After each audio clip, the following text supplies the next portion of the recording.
This conference will now be recorded.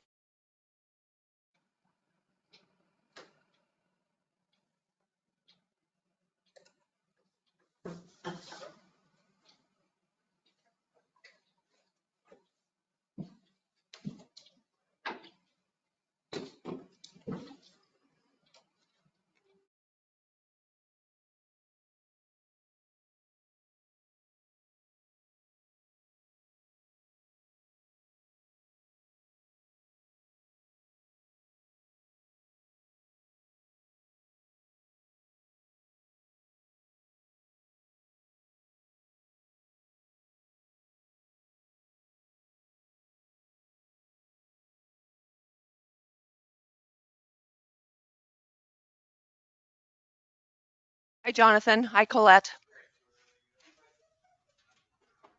Good evening. Can you hear us okay? Yep, sounds good. Thank you. Hello, everyone. Hi, Colette. Thank you. You're coming through clear also.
I move to approve the minutes of the February 16th meeting.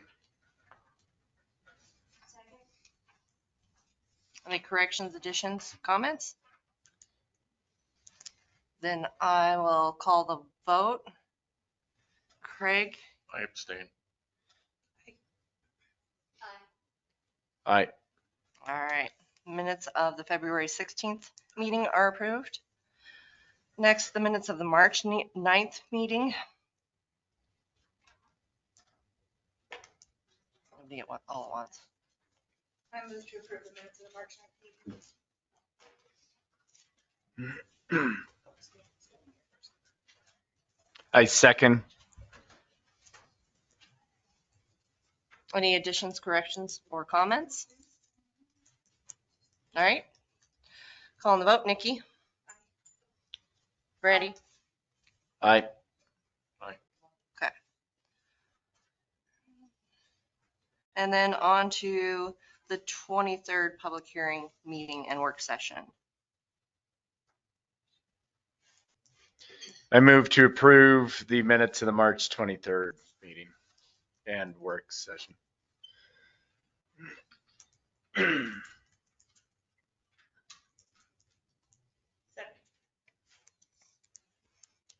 Any additions, corrections, or comments? Seeing none. Brandy, you're up first. Aye. Approved. All right, next item on the agenda is public comment on non-agenda items. If you have a comment of something not on the agenda, please step to the microphone and say your name and what you got for us.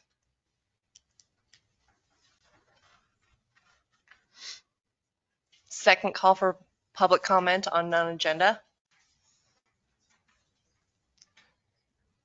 Anything from online? Last call for public comment on non-agenda items. All right. Seeing no comment, we're closing that moment. Moving on to unfinished business. So last year we discussed having a legislative session where we just work on the ordinance, go through our public hearing on any of those items that we need to address for this year.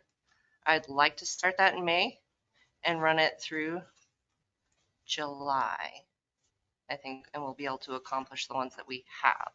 So that means during that, we won't be taking on a lot of extra action items. Any objections? So any of those that we talked about, we still haven't, I know we talked about looking at short-term rentals.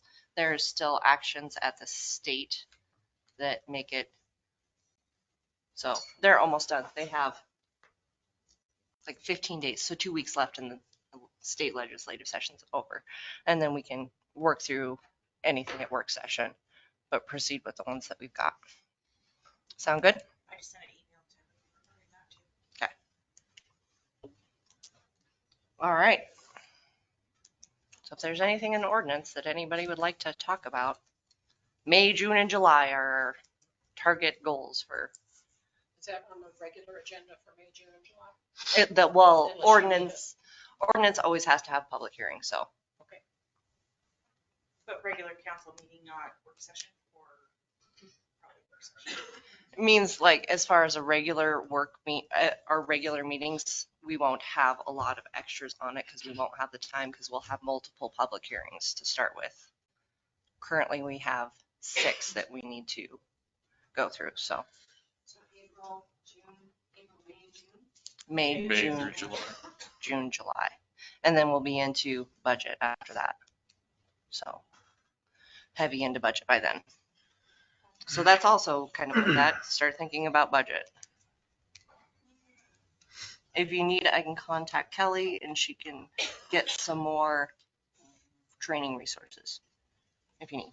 For budget. Mhm. Okay.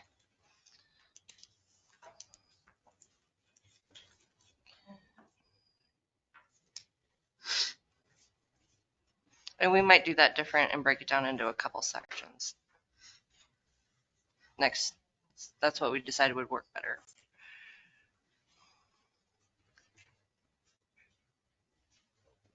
Perfect. All right, now we're gonna start with Jonathan. You're up for a presentation on floodplain. All right, can you hear me okay? We can hear you. Great. Well, greetings, Mayor and Commission members. My name is Jonathan Weaver, and I work for Great West Engineering. And I'm here tonight as your floodplain administrator. And maybe I'll start off with that. I'm only your floodplain administrator for just one more night, and then I think you already know that we'll be transitioning that to Cody Markser, who's there with you in person tonight. Cody is a Madison County resident and just a great lady. I think many of you know her already, but just wanted to say that off the bat.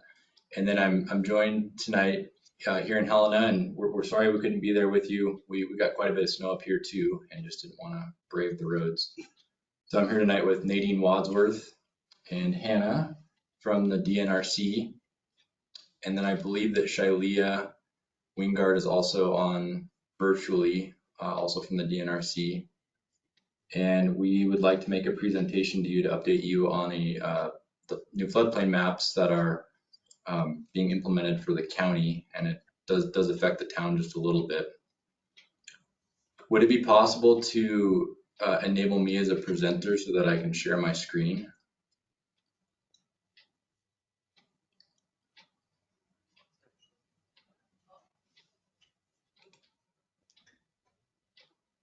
We're not actually sure how to do that. Okay. Oh no, I hadn't thought of that.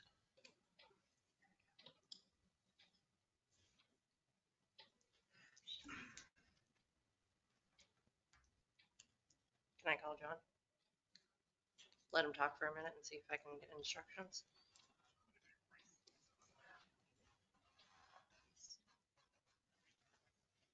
Ginger, you want to do that? Can you talk for a minute and I'll get instructions for John?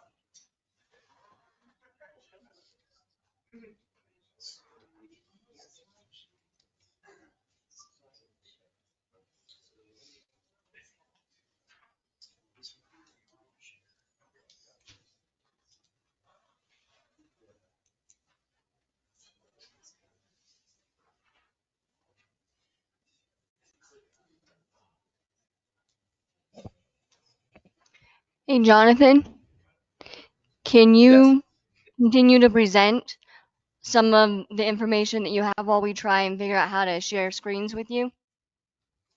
Sure. Yep, we'll start talking. Thank you. Yep. I can just go. Yes, Okay. great. So I'm gonna hand it over to Nadine. Hi, everyone. Sorry again that we couldn't make it down. Hey So, Nadine, yeah. this is Shaylee. I just Googled how to share screens. I will try Oh, to drop it in the chat for these guys. they got it for us. Oh, We are good. We good. got it. There we go. Fantastic. So can everyone see the screen? Perfect. All right. Great. Well, thanks, Jonathan. And again, we're sorry we couldn't make it down tonight. So I'm Nadine Wadsworth. I'm with the DNRC Floodplain Mapping Program. My old coworker, Tiffany Leiden, had been working with the town and the county for many years to get some updated flood risk information. And we've reached another milestone in the project, and I just kind of wanted to talk about it tonight with the town. Go ahead and interrupt me at any time if you have questions, but I'll go ahead and get started. So the purpose of the floodplain maps, really quick, is just to help identify risk. And by identifying that risk, it helps keep people out of harm's way. This is a collaborative effort with the state, the county, the towns, and FEMA to identify and ultimately reduce those risks. So now what goes on these floodplain maps isn't just any old flood event. It's kind of a misnomer, but what it's called is a 100-year flood event. A better way to think of it is not in terms of years. It's the flood event that has a 1% chance of occurring in any given year. So you can hear communities say that they had back-to-back 100-year flood events. So floodplain maps are super important. They get used for lots of reasons. Because the town has floodplain regulations and you regulate within those map floodplains, federally backed flood insurance is available to residents throughout the entire town. They're also used by the county for planning and sanitation purposes. The county also uses them for emergency management. Mortgage lenders use them to determine if a home that they're going to finance has a risk of being flooded. And they're also used to help set flood insurance premiums. So understanding that all these entities use these maps, we recognize that they need to be updated because there's better information, especially if they're old. So that brings me to the project. The project started back in 2017. It was a coordination with us at the DNRC to get some updated floodplain maps for pretty much most of the county. They have really old antiquated maps. It's actually an old topo map with Sharpie markers in areas they think could be at risk of flooding. And with that, it updated the Madison River within the town of Ennis limits. So we've been working on this for many years and we're just now at a new milestone. So here's our timeline and kind of what to project as we go forward a little bit. We did hold some public open house meetings back in March of 2021. They were virtual because of COVID. We did have an in-person component at the county. At the time, the county planner, Alex Hogel, actually set up an in-person option for people to come to and actually get to view the draft maps. Well, we've reached a new milestone. I believe the town got in the mail some updated firm panels and a new flood insurance study. Those were issued by FEMA, and that's what we're here to talk about tonight. There is a project website with more information, and we can look at it here in just a minute, but there's also a really neat draft map viewer for property owners to be able to see the data in a lot easier way than looking at a paper map. But these are those firm panels that I was talking about that should have came in the mail. So you can see the changes over here on the Madison River, which is something that will affect mostly the county. But there is going to be some changes within the town limits off the Madison River. One thing I do want to point out is we did not redo the study on Moores Creek. So Moores Creek got an updated floodplain map back in 2019. So it was pretty new. And it was because of that large mitigation project that was done on Moores Creek. So that was not part of the study. That mapping will just get rolled over into the new floodplain maps. So here's just a snippet of that viewer for anyone to be able to look at. As you can see, the Moores Creek study didn't change. And then here's the changes on the Madison River. And to make it a little bit easier to kind of see the comparison between the old map for the town on the Madison River and the new map, on tab 3 of the viewer, you can actually compare that data. So what I want to point out is anywhere you see this green is land that is going to be removed from the floodplain. Anywhere you see, and it's kind of hard to see, but there is a little flecks of blue in here. That's land that was already in the floodplain that's going to stay in there. And then all of this purple is new mapping that the county will be getting. So it won't be affecting the town at all. So are there any questions before I kind of move into some of the next steps or thoughts?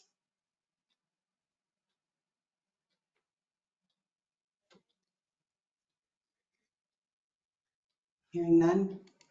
All right, so, okay, so some of the next steps, I just would encourage you to kind of start looking at the data that you got in the mail, the maps and the study. Look for things like street name errors or things that just may not look right. The reason why that's important is because in about 6 to 9 months, FEMA will initiate a formal appeal period. So that's the opportunity for property owners to try to bring forth better technical data to try to dispute the maps. This process usually comes through the floodplain administrator. So Cody, you had a fun job, but it's okay because we have all kinds of templates and trackers and information to try to help make this easier for everybody. And then one of the things I just kind of wanted to talk through tonight is how the town would like to proceed with notifying any affected landowners. So I mentioned back in 2021, we did several rounds of open house meetings. That is an option where we could hold an open house. The town could invite affected landowners to come and sit down with us and ask questions.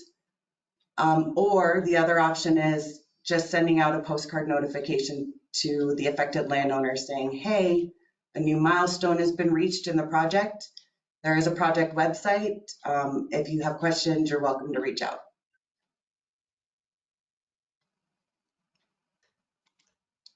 Are you guys involved with the town of Sheridan at all? We are, yes. Okay. I had a conversation with the mayor the other day, and he expressed some pretty serious concerns of some homes that had been built in the floodplain over there, and expressed that they would not be receiving any federal funds unless they came into compliance, aka tearing down these homes, like quite literally removing them out of this area. Can you speak to that at all? I can't because I'm not too sure where he would have gotten that information, but what I can do is I can reach out to him and talk with him about it. That's not a thing. If they get put into a floodplain, they're not expected to tear down their home.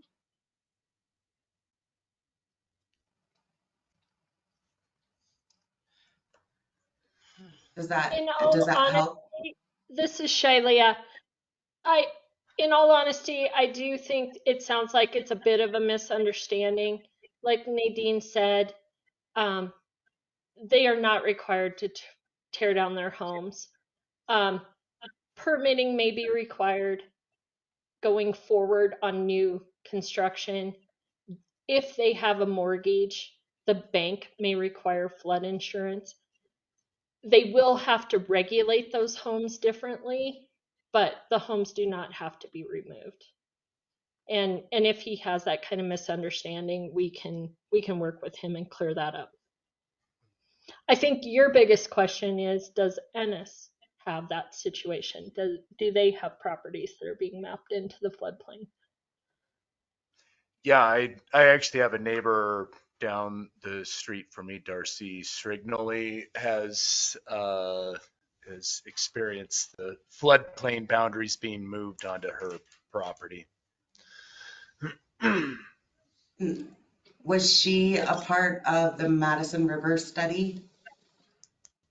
I actually talked to Darcy today. She called and we'd spoken about a year ago too.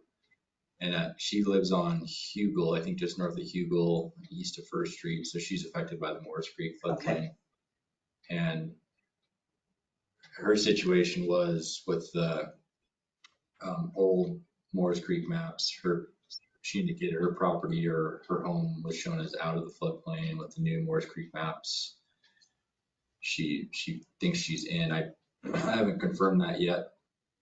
But again, like Nadine said, nothing has changed with the Morris Creek maps since 2019. So the data in this new study just rolls that old data forward.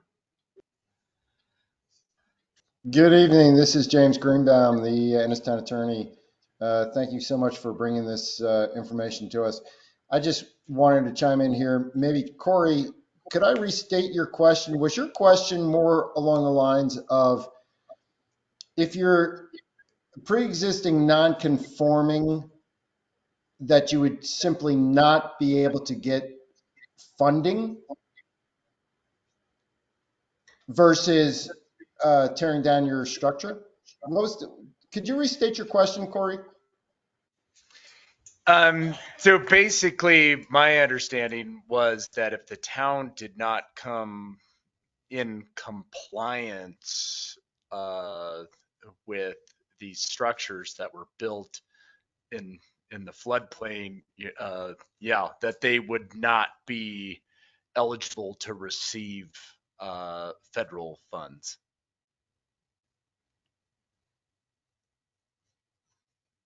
No. Right. So your question related to funding, not necessarily like tearing down the structure. Okay. Yeah, more so to funding. Yeah, than basically, for lack of a better term, it sounded like kind of a strong arm type scenario. So some of the things with the floodplain maps. Any structure that is newly mapped into a floodplain that has a federally backed loan will be required by their lender to carry flood insurance. Their lender will require them to do that. It's not it's to protect their investment. As far as not receiving federal funding, I think maybe what he could be thinking about is if there's going to come a point where the town will have to update their floodplain ordinance and adopt these maps formally. So during that process, because the town participates in the National Flood Insurance Program, if they choose to not adopt the maps, then they could get in trouble by FEMA, which could ultimately affect future federal funding. So maybe that was the confusion with him. So again, town attorney, James Greenbaum, to Jonathan, and I'm sorry, what was your name, Miss? Nadine Wadsworth. Nikki? Nadine Wadsworth. Oh, Nadine. Okay. So would this be a correct statement that if the town does not adopt the new floodplain maps, that in the event of a disaster, the town would possibly not receive FEMA support? They would receive some support, just not all support. So some support, which is generally that temporary work that they do, like emergency work, that would still be available. But that long-term recovery support that FEMA provides after a disaster would not be available. They would also not be available for future mitigation funding. So that large Morris Creek project that was done would not be an option anymore. So those are the kind of impacts. But it also goes back to impacts like lenders wouldn't be able to provide if a lender gets federal financial support, they would not be able to provide loans for homes within the MAP floodplain because they wouldn't be able to provide flood insurance. Right. And, Thank you for and that can I just clarification. add something? This is Shailia. And so it doesn't have so much to do with trying to strong arm the town into that you have to adopt this. It goes back to the nature of when you originally joined the National Flood Insurance Program. It's a voluntary agreement between the community and FEMA. But with that, they agree to provide you flood insurance. The town agrees to administer the program. And so part of administering that program is that you will, follow the rules for, or administer the rules and regulations for those properties that are in the MAP floodplain, in the regulatory floodplain. And so that's what it has to go back to. And what they're looking at is, if you guys think about this, every time there's a disaster or a flood and people's property is damaged, who do they look to bail them out or to help them or to provide funds to help them recover? Of course, we look to our government. And so the government's looking back at it saying, hey, we need to make sure that you guys are doing your due diligence to make sure that these properties are built safely and that you're following the regulations.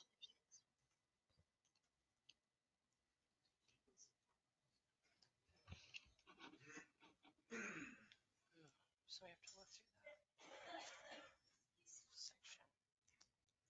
Are there any other questions on the floodplain that we can answer at this time? So adoption, sorry, this is Mayor Haas.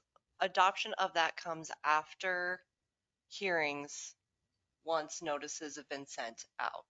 So we need to make a decision on how we think that's going to best fit our community. If it's just a postcard or a public hearing or meet and greet kind of thing. Well, and maybe I kind of feel like both.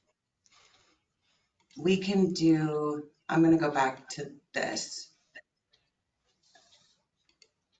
to the timeline a bit.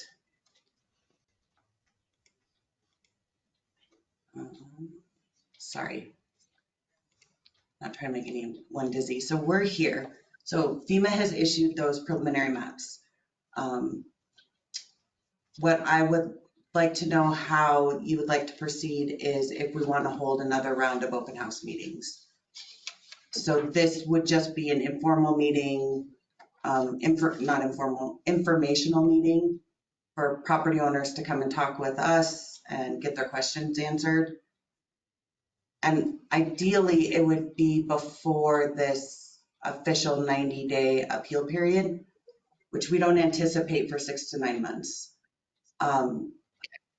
These maps aren't going effective for several years. We don't anticipate these maps replacing your existing maps anywhere between maybe late 2024 to mid 2025.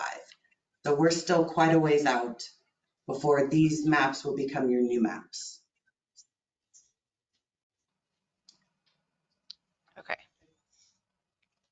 So Tony? will anything go out to specific homeowners that are impacted? That's what we were just discussing is, and I do feel like we should do both. That the postcards and the ability to have somebody there to answer the question, because you can go and you can look and then you realize you need more information. So send the cards out ahead of time and then hold information meetings so that they can preview, get some information gathering, and then have a real person, Cody, right? To answer all the questions. So I think that's our best plan of action in the DNRC. Perfect. Perfect. Then would July work? Well, that's fun. But honestly, we need to do it during the summer months when the entire population is here. So, So what we've been so Twin Bridges also, we met with Twin Bridges on Tuesday and they expressed interest to also have some public meetings. So what we were kind of brainstorming there was maybe we hold one on the west side of the county and one on the east side of the county, if that would work okay. for you, Mayor. Yes. And I then would say the end of July is best. When is the Mission Festival? No, that's later. That's later because we survived the 4th of July and then that's later. So yes, I would definitely say at the end of July would be better than the beginning of July. It turns into chaos. And we were thinking like mid towards the end of the July, if that would work. So we're good to not go around there. Yeah, one of the last 2 weeks in July would be perfect, I think. Great. Not the week of the 10th. Everybody's still on recovery from the 4th of July. Yeah, and then the last week in July is the events up at the bridge at Three Forks. So I don't know if that would be ideal either. So if you're okay, Mayor, I'd like to work with Cody to kind of get that set up and then get some postcards or letters sent out to the affected landowners.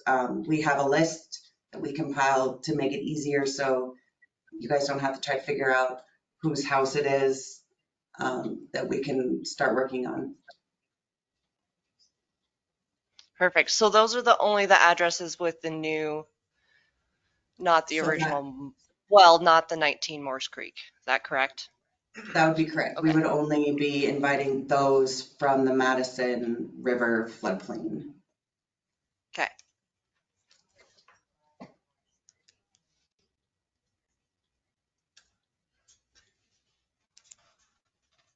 All right, so that kind of answered at least the next step. There's a lot of steps in this one. She's like, you have no idea.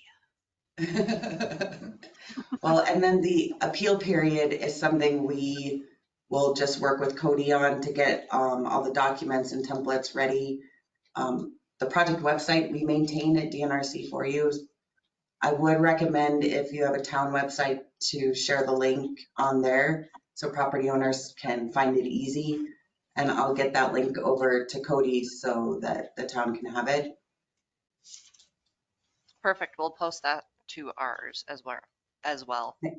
Fantastic. And then, yeah, as far as looking at the study and the maps, I guess if you find anything that is wrong, street names or anything, just you can let me or Cody know and we can go from there. Thank you. Got anything else? You got more in your presentation? No, other than I guess I didn't share my contact information, so my apologies. That way you can find me easier. And again, my name is Nadine Wadsworth. And there's my information. And then there's the really long, cumbersome website address link, and I apologize. We used to have a fancy little short URL that made it easier for people to get to the project page. We upgraded our web service and lost it. So I will find a way to shorten it and make it easier to navigate. All right, perfect. Thank you. Any other Absolutely. questions for Nadine before we let her go? Or Jonathan? All right, looks like you're off the hook for now. Thank you. Thank Hope you. it quits snowing.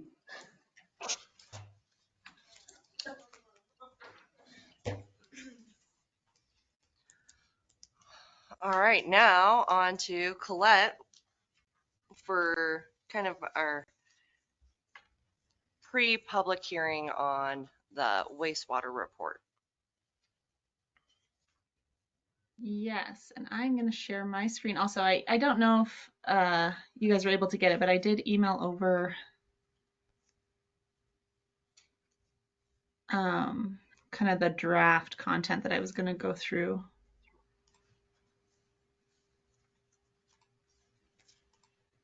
Maybe it'll let me. It's just spinning. There we go. We have to do the thing again. Ginger, did you?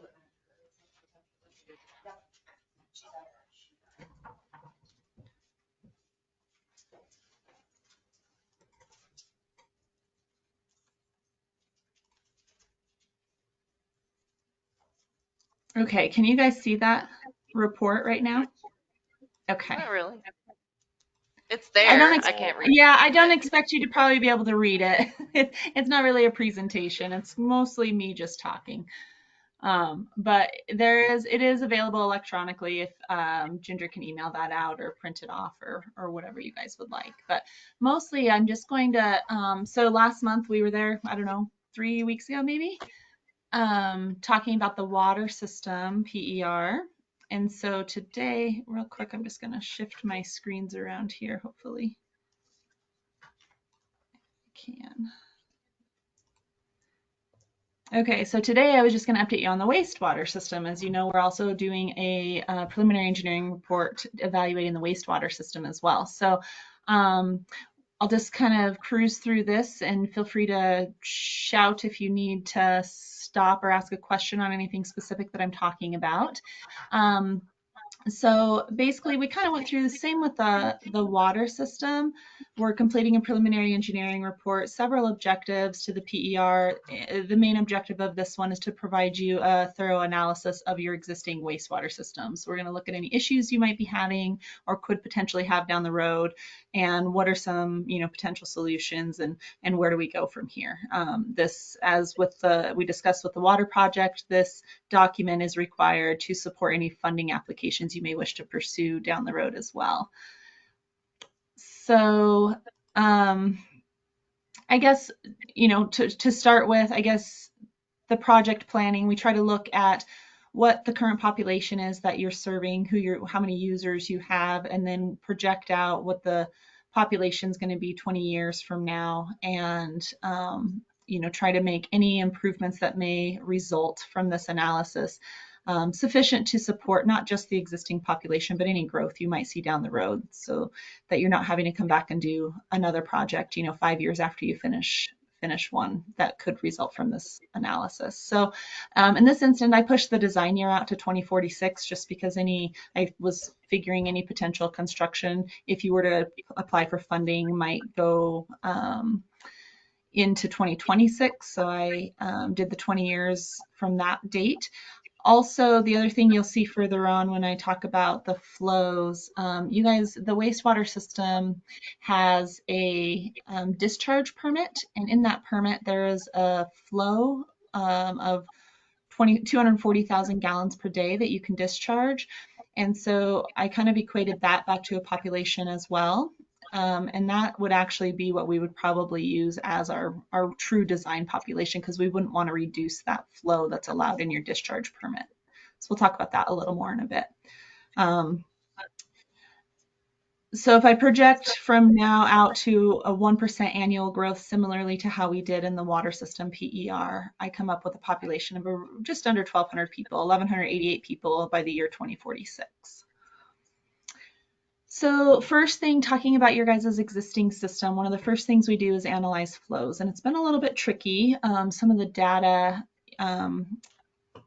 has some holes in it, I guess, so we're going to actually do a little bit more flow monitoring to try to correlate some of it. But a couple different ways we look at it for wastewater. One thing we did was flow monitoring. So we installed 4 flow monitors in manholes throughout the system. And there was one at the downstream portion of the system, and then there was several throughout. Kind of we divided into drainage basins, and you probably won't be able to see it very well, but I'm going to just show you a map of your existing system. So all these colored lines is your collection system. I don't know if I zoom in, if that's helpful for you all, but that's your collection system in town. And all the waste is collected and conveyed out to a lift station and then pumped through your treatment system, your lagoons here, and then pumped through a UV system, and then discharged through a UV system and out to the river. And so we did some flow monitoring, and we divided your collection system basically into 4 drainage basins. That's what these black lines kind of separate into 4 drainage basins. And the purpose of that was to try to determine what the flows were, but also to see through the nighttime hours when water use should be low, people aren't flushing their toilets or don't have a lot of water running down their drain, to see if the flows were still high, and that can tell us what kind of infiltration and inflow you might be seeing in your collection system. And so the result of that, it seems that some of the flow monitors, I question some of the accuracy of them, because some of the flows in some of the upstream drainage basins seem to be really, really high in comparison to what we see at the lift station and what we saw in the downstream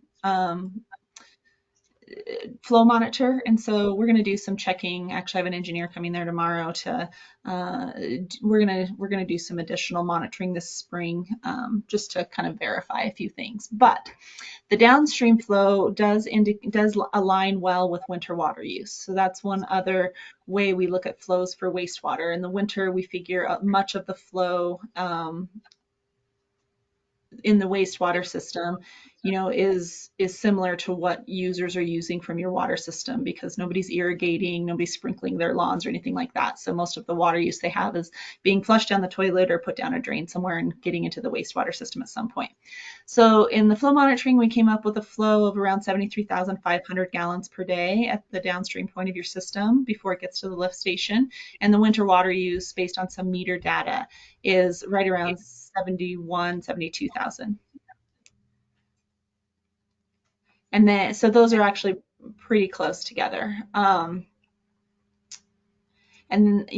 similar to the flow meter accuracy on the flow monitoring, I know there's some question in the accuracy of all the flow meters throughout the water system as well. So that's why kind of take all of that data with a little bit of a grain of salt, but it tells us something, and it is apparent that those numbers are pretty close. They're consistent with each other.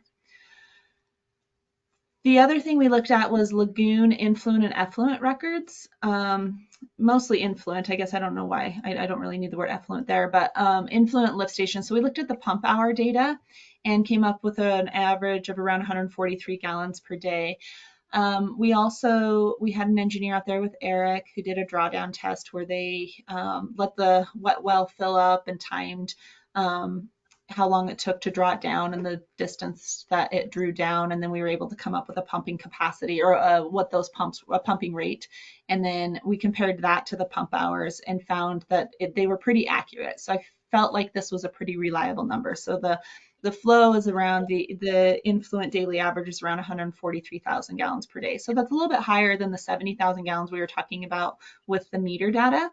And so what that tells me is there's likely some I&I, at least in that trunk line, or parts of the collection system, that are making it to the lift station there.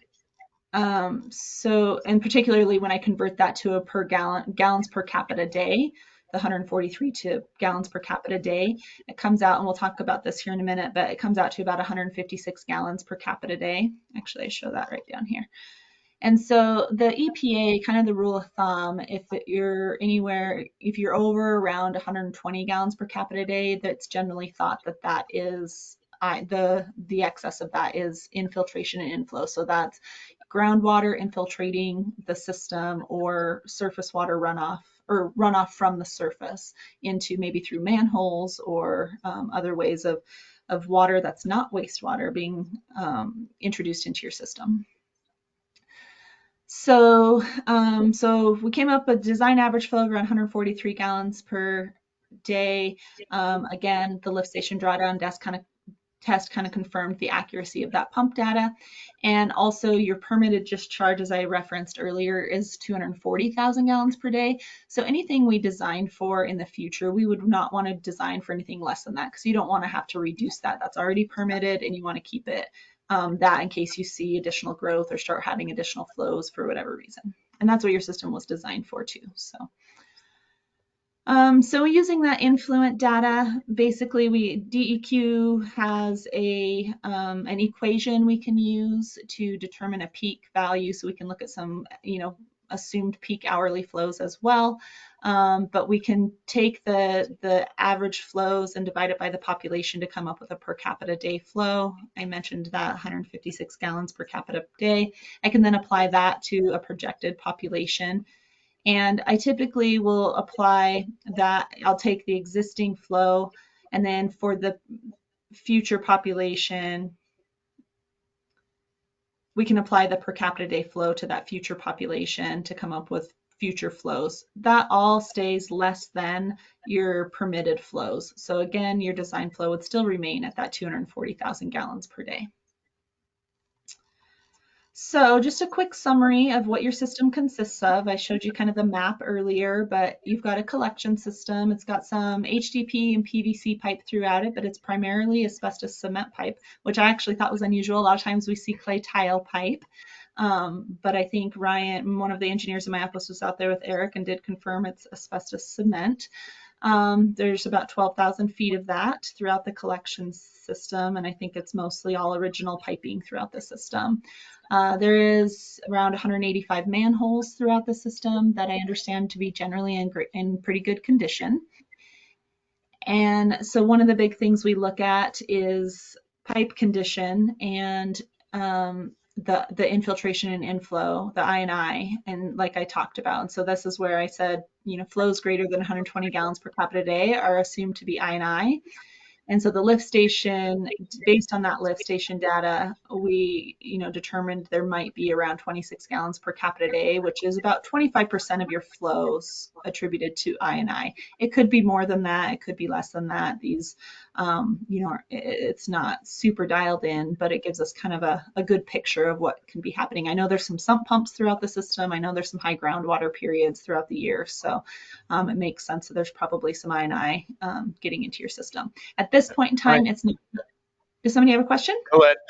Colette, I&I being like water that's infiltrating the system, correct? Yes. So water that's not wastewater. So water that's not coming through, from flushing the toilet or doing your laundry or washing your dishes or anything like that. It's like groundwater that's infiltrating into the pipes, maybe through cracked pipes or manhole, maybe some manholes, the concrete has started to degrade potentially, and it could be kind of infiltrating through there.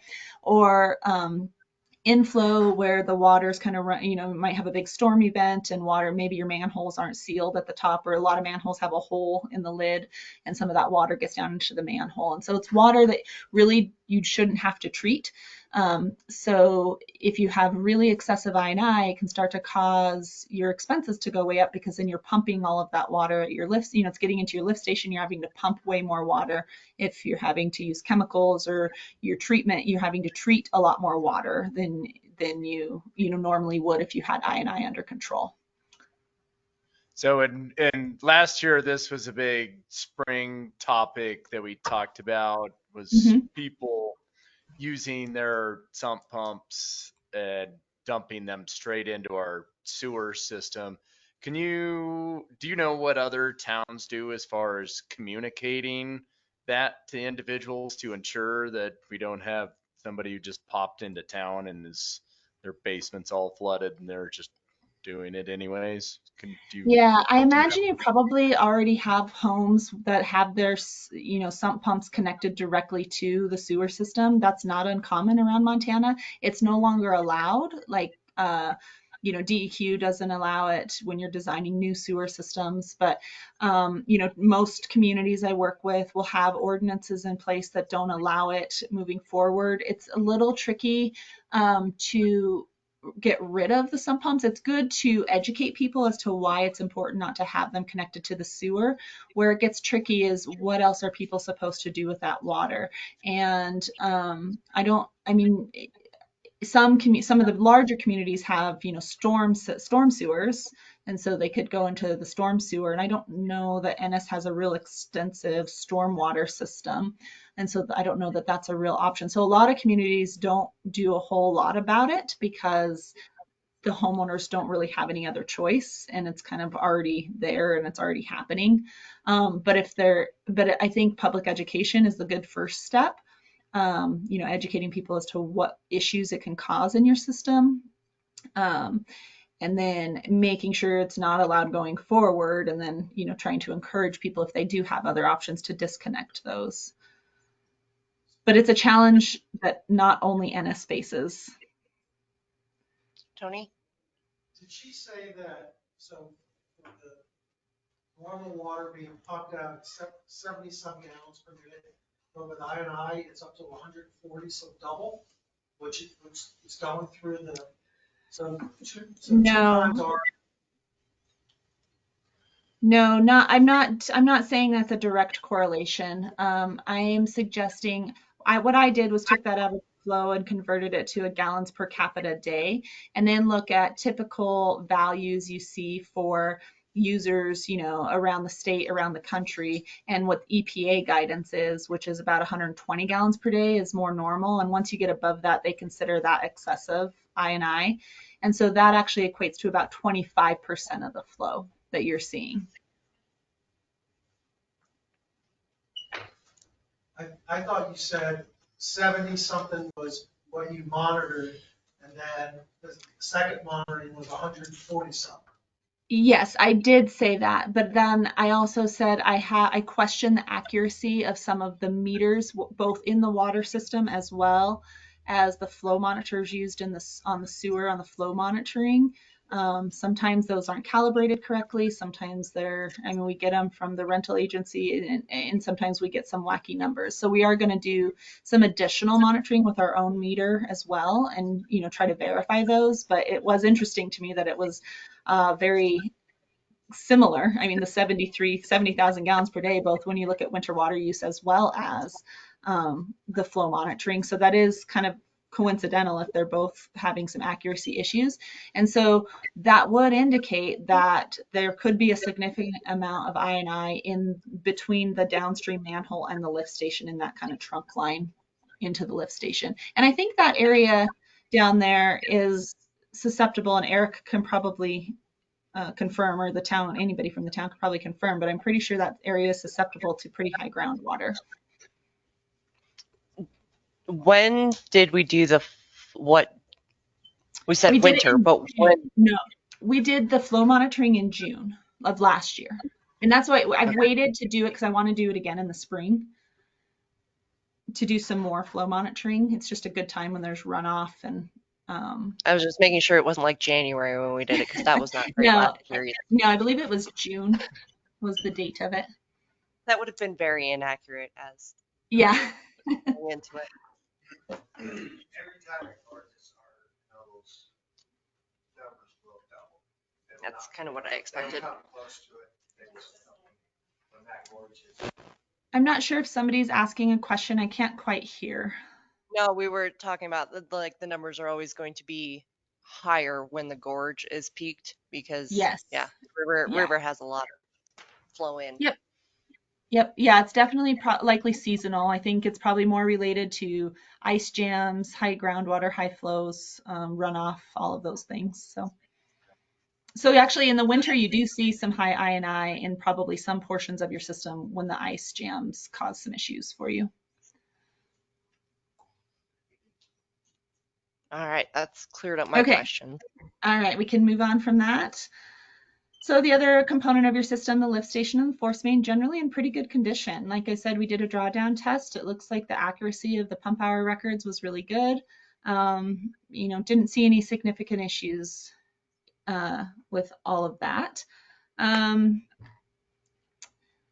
And then the treatment system, and this is kind of the big component, also the biggest unknown. So currently you have a lagoon system, basically water flows in, there's biological treatment that takes place and some settling that happens. You have basically 3 cells, and then there's kind of a 4th cell, which is cell 3 here, that has been abandoned since you completed your lagoons in 2007. So they're relatively new. As far as hydraulic capacity goes, they've got a lot of capacity. There's no issues there.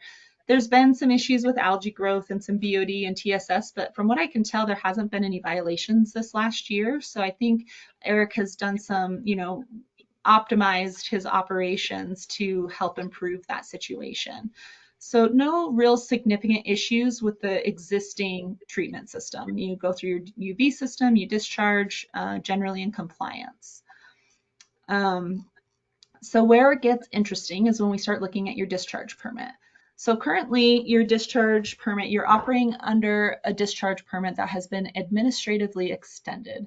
And so every 5 years you have to go through a renewal process, and you guys have submitted your renewal application. Gosh, I don't know what year that was. Eric probably could remember. But it's been a while. Oh, it expired in 2019. Here we go. So the permit was renewed in 2014. It expired in 2019. So it's been a few years since you had to submit a renewal application, but you have yet to receive a new permit. And part of the reason is because there's currently a lawsuit over the DEQ circulars, the DEQ requirements. They're called DEQ 12A and 12B.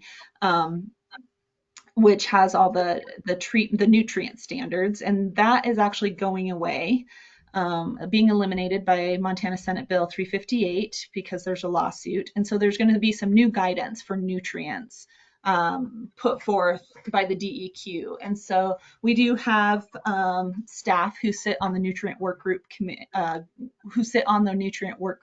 kind of track progress. But so far there hasn't been a whole lot of progress made. I mean, maybe there has been, but there's still a ways out from you know, figuring out exactly how everything's going to look. So we have discussed with DEQ, and they've indicated to us that it's probably going to be another couple of years before you get your new permit. So this whole analysis is based on a whole bunch of assumptions, you know, that we have to make based on our, you know, what we've learned as being participating in the nutrient work group. And so the other thing that's important is there is a TMDL, total maximum daily load is what that stands for, but it's an analysis that has been done on the Madison River. And so that tells us what they're monitoring in the Madison River and what they see that impaired for. And so because you discharge to the Madison River, if there's impairments in the river, then you're going to have to make sure to treat for those impairments before you can't make it any worse, basically, with what you discharge. So there's a few things here. You do have an ammonia limit already. In the existing permit, you monitor for background ammonia level in the Madison River, but it was unquantified. This ammonia limit you have was carried over from a previous permit, and what they do is they do these calculations to determine if there's reasonable potential that you will exceed the levels of whatever parameter we're talking about in your receiving water. And so there wasn't a reasonable potential calculated for ammonia. You do currently average about 8.36, I think is what we came up with here, of discharging ammonia to the river. And you were required to monitor the receiving stream and the effluent ammonia in the last permit cycle. So all of those measurements have been completed, submitted to DEQ, and so they'll use all of that information to determine if there's reasonable potential for any ammonia limit lower than what you already have. If they determine that your system has reasonable potential to cause or contribute above the state water quality standard, then the permit limit could potentially be lowered. We did do some preliminary calculations based on some assumptions to just try to, make our best educated guess as to whether or not you will get a more stringent ammonia limit. And it doesn't appear that there's reasonable potential that they'll lower your limit. But again, they'll do their own calculations, and we'll see what they come back with. And the important thing about that is you have a lagoon system, and it's not designed to treat for ammonia year round. So if you're in the cold weather months, you probably wouldn't be able to meet a lower ammonia limit during the winter months, for example. So you may have to add some kind of enhancement to your lagoons if that became a requirement. So the other big thing is nutrients. And so, like I said, the TMDL for the Madison River, including that stretch that Ennis discharges to, has been completed. And it references DEQ 12A and 12B, which, like I said, is going away. But it sounds like DEQ is going to be coming out with another set of regulations in what's called DEQ Circular 15. That's going to rely heavily on this TMDL. And so right now we think that you're going to get numeric nutrient limits like total nitrogen, total phosphorus, and that they will be seasonal. So we think because in the TMDL that those are discussed as impairments. So we think the total phosphorus limit could be as low as 0.03, total nitrogen is 0.3, and then potentially nitrate at 0.1 milligram per liter. There's also a chlorophyll discussion in the TMDL as well. So we did reasonable potential calculations to try to estimate, what kind of limits you might see in your permit for those parameters. And it does appear that you will likely get limits for these nutrients. And so again, your system is not designed to treat for nutrients, to remove nitrogen or phosphorus. And so what's important is that these are all very preliminary calculations, and DEQ might come out with something, different, like this isn't a for sure thing. So when it comes down to it, my main recommendation is to stay aware of this, and you'll be getting a new permit within the next couple of years. And so when that comes out, there will be a comment period. So it will be important for us to review that draft permit very carefully and make sure we have discussions with DEQ and provide them comments and concerns at that time. And then once that permit is finalized, we should revisit this report and update it and reevaluate the treatment options based on kind of the actual scenario that you end up seeing down the road.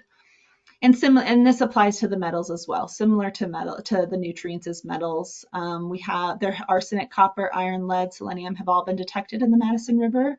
They are discussed in that TMDL. Since the permit was issued before that TMDL has been completed, so even though they weren't addressed in the last permit, doesn't mean they won't be addressed in the new permit. But until all of that's written into rule, we don't really know. Preliminary calculations indicate that there isn't going to be reasonable potential for a metals limit. But again, we just need to pay attention and make sure we're evaluating that as your permit gets finalized. Colette? Yes. This is Corey. Can you speak to we discharge into the river? Correct. Can you speak to our neighboring cities or towns that actually like spray the effluent on fields or golf Yeah. courses? Are we gonna have to have a higher rate of compliance, or if you're spraying on a field, is it going to be less? Definitely less if you're spraying on a field. So some of the alternatives, and I'm going to get actually right into the meat of this here, is going to be looking at some potential, even though I don't think you guys should choose an alternative yet, because we don't really know what the permit's going to look like yet. But I still kind of line out here a little bit later in this presentation a few alternatives to consider. Storage and irrigation is definitely one of them. The hard part about it is finding the property to do that. So we can talk about that in just a minute. But yeah, like Twin Bridges, Sheridan, they have storage and irrigation. Both of those communities do. And there's not the same permitting requirements there. You wouldn't have any of this discharge permit. None of these nutrients, none of it would apply. Colette, can I ask a quick question as well? Of course. Okay, so how would you summarize the town's current compliance? I see that there were like 20 violations in a period of like 1 or 2 years there, Mhm. but currently we've not had any violations. But how would you just summarize the town's current system as being in compliance with the current conditions and I would say regulations that as they the stand current, now? yeah, I think, sorry, I didn't mean to cut you off there. I think the current system is in compliance with its permit. And as far as capacity goes, there's plenty of room for growth. So I think the system is in good shape right now for today's situation. Thank you. You bet. Okay, so moving on, I know this all gets a little bit technical, so I'll try to kind of simplify it as best I can. Wastewater can be a little bit complicated, but so in summary, kind of the deficiencies identified is generally the lagoon system, just like I said, is fairly new. It's designed to accommodate, 240,000 gallons per day. We're only around 60% of that or so with our average flows. We haven't experienced any discharge violations recently. There were some in the past, generally in the summer months, but it seems like we're operating it a little more efficiently these days. So that seems to be doing well. So I think it's all just future concern. So this is more just an awareness of paying attention to the regulations when that draft permit comes out, making sure we're looking at it closely and providing our comments and feedback to DEQ to try to get you the best permit that we can. So with the collection system, I think the big thing there is that it's aging. It's the original AC pipe. A lot of the system is. It seems as though there is definitely some I&I in the system, particularly during storm events, high groundwater periods, ice jams. So I think one good step would be to, get a comprehensive video inspection done. And I think Eric has been kind of working on some of that already. You could also, pay to have somebody do it, a whole complete thing, or, Eric and the city could do a whole complete inspection of the whole system, and we can review those videos and get a better picture as to where there might be more significant issues in the collection system. But I think generally speaking, it's just, same as every infrastructure system around the country and around the state, that everything is just getting old. And so at some point you'll want to start looking at options to replace and upgrade the pipe. And so whether that's now, I don't think there's any great emergency to do it tomorrow, but I think it's more just a planning thing and coming up with a plan on how to start addressing some of it. And so just to give you guys an idea, we just kind of looked at, if you divide it into 3 phases of improvements, what would that look like in today's dollars and as far as costs go, and what would be some options for funding? Like I said, I'm not suggesting you need to do this right away. I know your water improvements are very high priority, and I agree that that's the way it should be. But when you're ready, this is just something that you will eventually want to start discussing and coming up with a plan to move forward with. The lift station, don't have any recommendations there. It seems to be operating just fine. So we did come up with a few alternatives for the treatment system. And this is just things that we can kind of start thinking about. Like I said, no real action needed just yet, but when the new permit is issued, it is anticipated that there's some more limits that will be included for other things that you can't currently treat for. And I guess just to give you an idea of what that timeline would look like, if you don't get a new permit until, a couple years from now, say 2025, in that permit, the DEQ is going to, if you did have nutrient limits, they will recognize that you're not going to be able to meet those limits.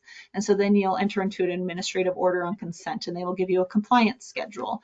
And so you'll have time to update your preliminary engineering report, apply for funding, plan for a project, and implement a project all as part of that compliance schedule. So it's not something that typically happens just overnight. So, I just want to be careful not to like cause alarm. Like this might be coming down the road, but it's you guys are doing a great job being proactive and preparing for it. So currently kind of my recommendation is just this no action one, just continue to optimize operation of your existing system. But in the future, some things you might be able to consider. Total retention is one, and not total retention for all year round, but those nutrient limits are likely to be seasonal. So we tried to look at if your system has enough capacity to be able to store all the wastewater from July through September when the nutrient limits would apply. And so we would utilize your existing infrastructure. We would need additional storage capacity. Potentially, maybe we could rehabilitate Pond 3 for additional storage. But you also have that discharge flow limit. And so when you're held to that 240,000 gallons per day, it kind of prevents you from completely draining Pond 3 the rest of the year. So we would need to kind of expand that system in order to provide enough storage to be able to retain enough flow during that season, that July to September period. I don't think the land right there adjacent to the lagoons is all that suitable. I think groundwater is pretty high, and I believe there's a development maybe even planned for some of the open space there nearby the lagoons. So I'm not sure. I think we'd be looking, at some distance away from the existing lagoons, which might drive the costs up and complicate things. Storage and irrigation, and I think, Corey, that's what you had referred to earlier. It's an excellent option for small communities all over the state. I mean, lots of communities use this option, especially areas where there's a lot of agricultural land. Again, and it would be great because both this option would eliminate the need for a discharge permit altogether. And so we do estimate you'd probably need 30 to 40 acres for areas to irrigate. Of course, you also need buffer zones and some space for some other things. So you might be looking upwards of maybe 50 to 70 acres when it's all said and done. The other thing is you may need to have you would have to likely have additional capacity because you'd have to be able to store all of the flow the whole part of the year that you can't irrigate. So you can irrigate generally like May to September. And so we would need about 47 million gallons more, which exceeds what we think the volume of that Pond 3 would be able to hold. So again, we'd be looking at expanding that system somewhere, off of your existing property. So that would be the big challenge to overcome here. Colette, can I ask a question? Of course. So in the collection system, it's replace the existing AC pipe. Is asbestos cement pipe, is DEQ going to crack down on using that, or what would we replace that with? You would probably replace it with plastic pipe. If you did move forward with it. There's no regulation currently. I mean, we don't use AC pipe anymore, but I don't see DEQ. I haven't heard DEQ is going to start coming into communities demanding that they replace all the AC pipe. A lot of communities still have AC pipe in their water systems. And so, as it breaks down it can fail more catastrophically than some other types of pipe when it does break, which can be a bigger deal. And this isn't drinking water, so it's not in the drinking water side of things. It can become a big deal because then you're getting asbestos when it breaks, into your water. But so no, I mean, I guess the answer to your question is no. I don't envision DEQ come knocking on your door saying you have to remove this. I think it's going to be more of at some point it's going to the I&I is going to get so high, it's just going to make sense to start addressing it. And so it's just kind of up to you guys how proactive you want to be with that and at what point you want to start taking that on. Okay, thank you. You bet. All right, so, and then the other option, besides the storage and irrigation and the total retention would be to move to a mechanical treatment plant. And so that would keep your discharge permit in place. And basically you could build the mechanical treatment plant kind of in the footprint of your existing system. And so it would include things like screens. You'd have a headworks building with screens, grit removal, and then there would be some sort of biological nutrient removal system. Common ones we see are sequencing batch reactors, or membrane bioreactors. And so just some different, more advanced biological treatment systems that can remove those, that are designed to remove those nutrients that we talked about before. So this alternative basically addresses all the issues that could present themselves when you get a new permit. And you don't have the property, issue. You could use your existing property. You could use your existing discharge point. But it comes with a price tag. So I did cost this one out. It's difficult for me to cost out the storage and irrigation total retention one until we have a better idea of what land might be a realistic solution. But I did cost out a mechanical treatment plant, and we're looking, not far off of $10 million. And that's assuming it is built in about 2 years. So, obviously you're not going to probably build this in 2 years. So, a few years from now, that's probably going to be a higher number there. And the other thing with the mechanical treatment plant is they have higher operating costs. So, storage and irrigation, total retention systems probably have, similar or even lower costs than what you experience right now with your system. You move to a mechanical treatment plant, there's a lot more energy consumption, pumping, sometimes chemicals, sludge, you're digesting sludge. So there's a lot more to the mechanical treatment plant in terms of operation maintenance as well. Colette, Yes. this is Corey. What does Big Sky currently use? I guess they send their effluent to make snow out of, and they also water 3 golf courses with Yep. that. Do they which one of these do we have to have a mechanical system in place before we can facilitate that?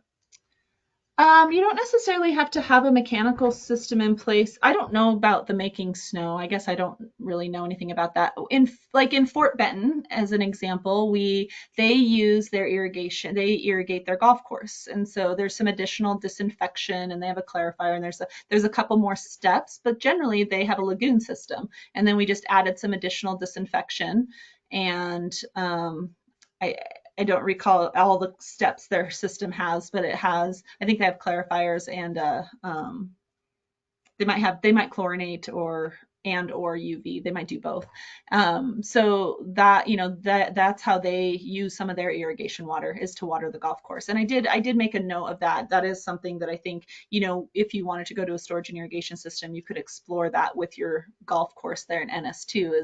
Would that be an option? And we'd be paying, basically pipe to get it that far. I don't know exactly how far that is, but. And I don't know a lot about Big Sky System. I mean, I know they have used it to make snow, and they do some of those reuse things, but I don't know exactly what kind of system they run. But just to irrigate, you wouldn't need the mechanical. The mechanical treatment plant is really if you want to continue discharging, and you get those nutrient limits. And so if you were to, in fact, get metals limits, which at this point I don't think you're going to get, that would be an additional treatment step also. So that's Which kind of, of the options actually requires the least amount of manpower? Total as far as operating manpower. operation. Yeah. I would say the storage and irrigation probably. So the total retention option that I kind of referenced is really just your existing system that you have right now, except we build a bigger pond so that you could hold more water for a longer period of time and not discharge for a few months out of the year. But everything else in your system would kind of remain the same. The storage and irrigation, it would eliminate, you could continue to disinfect, because then that reduces the buffer zone that you'd have to have, and that reduces the amount of land you would have to have.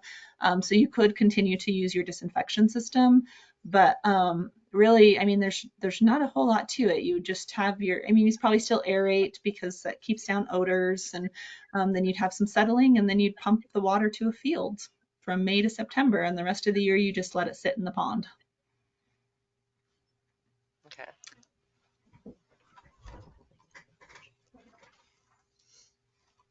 Any Any other questions on those? It feels, like a lot to present at this stage because your permit's still a ways out and there's a lot of unknowns. But I still think it's good just to have the information in front of you and kind of get you thinking about what's coming down the line and things that we can be thinking about over the next couple of years while we wait for that permit to come. And so I guess with that, the other component of the PER is to look at if you were to do some kind of project, what are the options to help you pay for it? And so this is the same as it is in the water PER. Basically, there's a target rate communities have to pay for their water and wastewater in order to be eligible for any of the grant funding. That's based on a percentage of your MHI, your median household income. And so your target rate in Ennis is currently about $88.70 per month. And that's for combined water and sewer rates. And you're not far off from that. You're right around $84.15. So you're pretty close to your target rate. And that rate just has to be met after implementation of a project. So I know you guys are looking at doing a water project and would likely involve a rate increase. Once that's in place, you're going to be probably above your target rate at that point. A couple of the state grant programs we use, and I know you guys are familiar with because we've talked about them a couple times now, similar with the water, is the Montana Coal Endowment Program also funds wastewater projects, and so does DNRC. Well, currently, there is currently legislation out there being considered that could change, so we'll see how that goes. But for MSEP, you can get up to $750,000 depending on what percentage of your target rate you're paying. So the higher your rates are, the more they give you in grant money. But if you're at 100% of your target rate, you can get up to $500,000. And then there's loan programs. So the state revolving fund, kind of a year. So the MSEP and DNRC programs, as we've talked about before, are tied to the legislature. So they're on a 2-year cycle. So those grants will be due in May of next year. And then you would get your awards the following year in May of 2025. And we'll talk about schedule in a minute, I guess. And then you would design your project, and then that ends up in like a 2026 construction period. And then the loan, state revolving fund, and rural development both kind of operate on an open cycle. You can submit those applications anytime. With SRF, you can get up to $750,000 in loan forgiveness. It's not usually that as high on wastewater projects. They don't always have as much money on wastewater projects because they tend to be much more expensive than water projects. And then rural development has a grant component also. You can get, if there's a public health and safety need, you can, and your median household income meets their requirements. You guys, I think, would apply for up to 45% grant of your rural development loan package. So with that, I just put together a couple scenarios, and I really focused just on the collection system costs that I put together because I didn't feel as though it was worthwhile to start looking at a $10 million wastewater treatment plant at this point in time. So if you wanted to start, I just looked at like basically a $1.5 million collection system improvements project. If you wanted to start replacing portions of your collection system, you could apply for grants during a grant cycle and try to maximize that and combine that with SRF. And you'd be looking at roughly a rate increase somewhere from around $6 a month. And then you could also, proceed with perhaps just a state revolving fund loan and loan forgiveness package, and that rate would probably jump up around $10 a month if you did a $1.5 million project. And then I did one scenario here where you were looking I looked at USDA rural development. They can sometimes offer a larger grant component. Also up here, I didn't assume $750,000 in SRF because I've never actually seen a wastewater project get that much. So I tried to be a little more conservative because I figure people will be happier if I tell them $10 now and it ends up only being, $8 than the other way around. So tried to stay a little bit conservative here rather than paint too rosy of a picture for funding. With the RD grant, I just assumed a 45% grant of the RD portion of the funding. RD will also require a local contribution. So they look at your cash that you have in the bank, and they look at your liabilities, and they do some magical calculations to come up with a number of what they want to see, what they think that you can afford. And so I plugged in $400,000 based on a very cursory review of your guys's financial report. And so with that combined with an RD grant and loan package, that, you'd be looking at about a $4 a month rate increase. And the difference between RD and SRF, one of the big things, currently the interest rate with RD is higher, but it's a 40-year term versus with SRF, which is a 20-year term.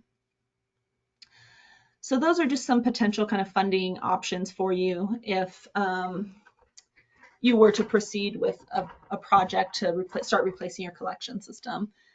I did have a conversation with Corey earlier, a week ago or so, and he was just asking, what happens if the town was able to put more money towards the project or towards the loan or pay the loan off faster or whatnot. And I did admit to him I am not an accountant and I'm not a banker, but so I did the basic financial analysis. But it's similar, I guess, as like a home loan. So you could put as much, the local contribution could be as much or as little as you want it with the state revolving fund. And once you take any of these loans out, you're welcome to pay them off anytime without penalty. And so, in the second scenario, this one here, I ran it. If you increased your local contribution to $450,000, you would then reduce your loan amount to around $800,000, and you'd save roughly $100,000 in interest over the life of the loan. And instead of $10 a month rate increase, you might only have to raise it $5 to $7. And then obviously, if you were to take out a loan and then pay that down quicker because of incomes or revenue sources, from year to year, then obviously you would save all of that interest. So I don't know, Corey, if that's helpful or not, but that's, I just kind of ran that other scenario, just seeing what it would look like if you contributed more money. Definitely. And that was, just so everybody knows, that was a conversation I had with Justin Gatewood. The town of Virginia City has a 4% resort tax that they generate approximately $350,000 a year. And he suggested he thought the town of Ennis could easily generate $450,000 a year in resort monies during a 4-month period.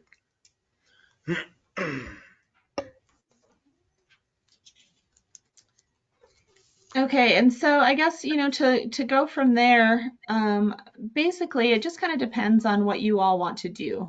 If you're interested in pursuing a project or not, and either one is okay. If not, I think this is still a valuable document that you have and you kind of know what's out there. And we're prepared now to further analyze the permit once DEQ puts that draft permit out.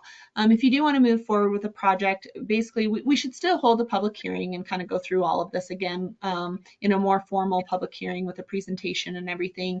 I suggested maybe we do that next month, or if you guys want to put that off, we can put it off as long as you wish.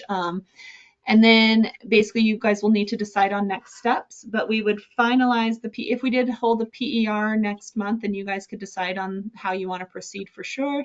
And then we would finalize the PER in July and use that to support funding applications if you chose to go that route, which is next year. And as I mentioned, that would prepare you for a construction project in 2026. The other option would be to use that to prepare if you wanted to move ahead with something sooner. We could put it in RD or SRF application, right when we complete the PER, and then that would, have you designing a project over the winter probably, and then, you could be building something next year. So I do note here, once again, I think I've kind of hit on it a lot, but the new permit is still 2 or more years out. And so once a new permit is issued, there will be a compliance schedule. And at that time, I think you should update the PER and really dive deeper into those alternatives for treatment when we know what exactly we're going to be treating for.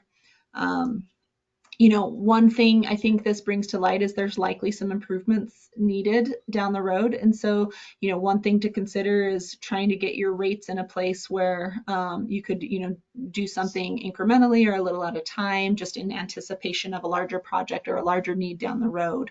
So that's something, the commission can consider as well. So I think with that, I could probably stop sharing my screen and be happy to answer any questions. Maybe if I know how to stop. There we go. Okay, perfect. Tony, you had a question? Yeah, so on the potential funding scenarios. Could you come up to the mic, please? Sure. Introduce yourself. Tony Treglia.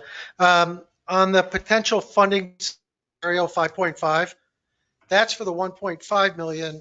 And on page 7, you talk about phase 1, phase 2, and phase 3. So basically, to do the full AC replacement, we would need to do 3 different loan amounts, right?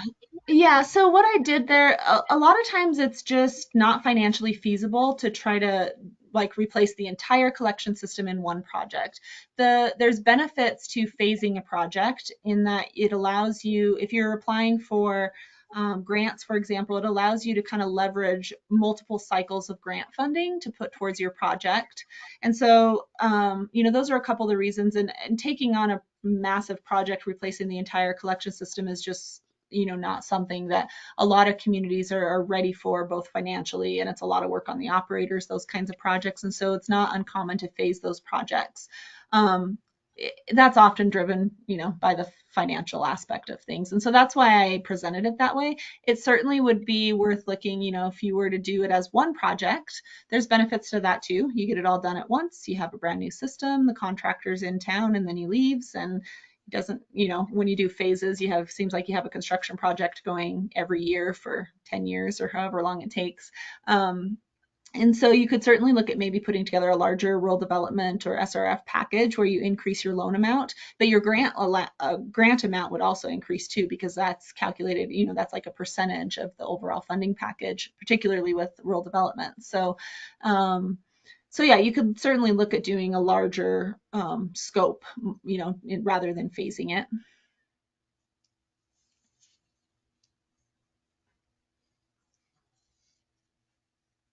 All right, so we need to schedule actual public hearing.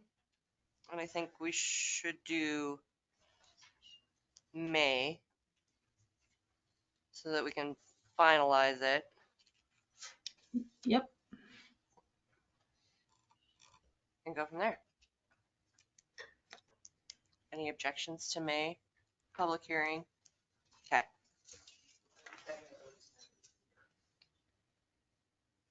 Like our regular one.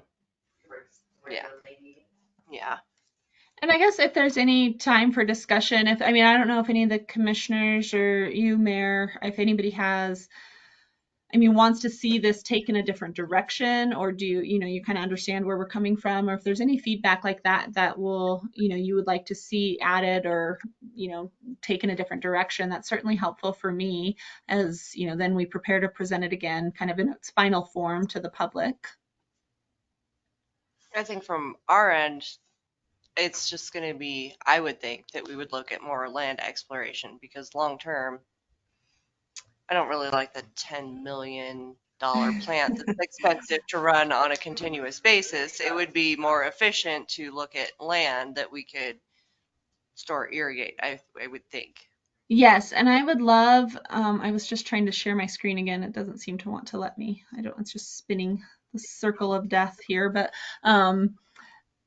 I do have a map here, and I can present it a little more clearly when I'm there in May. But if you guys get it electronically or printed, we did look and try to identify some sites, and really our criteria was basically looking for enough acreage, somewhere where we thought groundwater wouldn't be an issue, out of the floodplain, things like that. And so we can certainly, I think over the next few years, while you're waiting for that permit to be finalized, that's a really positive step to start looking at land options so that you're more prepared to kind of make that switch at some point. Perfect. Colette, this is Corey Hardy. So the town of Sheridan, I love looking at like neighboring municipalities Yeah. and see how they run their stuff. Obviously, Big Sky has $111 million in resort tax dollars if they've been able to pretty much get the finest of all systems for everything that they do. But Sheridan, do you guys do floodplain administration for Sheridan, but do you also do their um, wastewater and We water? don't we don't currently, but we did do their wastewater system. Okay.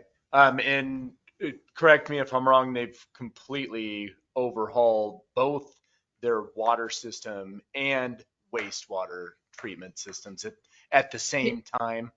Yeah, they did a lot of work. They did their wastewater system first, and they built new storage and irrigation system. And then for water, they've done multiple projects improving their distribution system. They have drilled a new well. I'm not sure when their tank was built, but yeah, they've developed a water supply system. They've replaced a lot of their distribution system.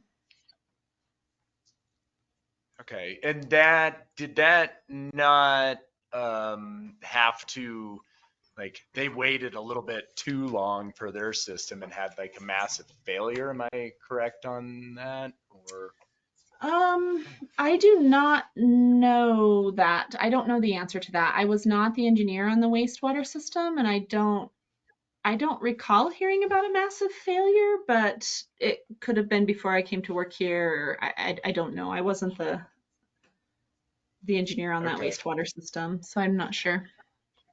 Okay.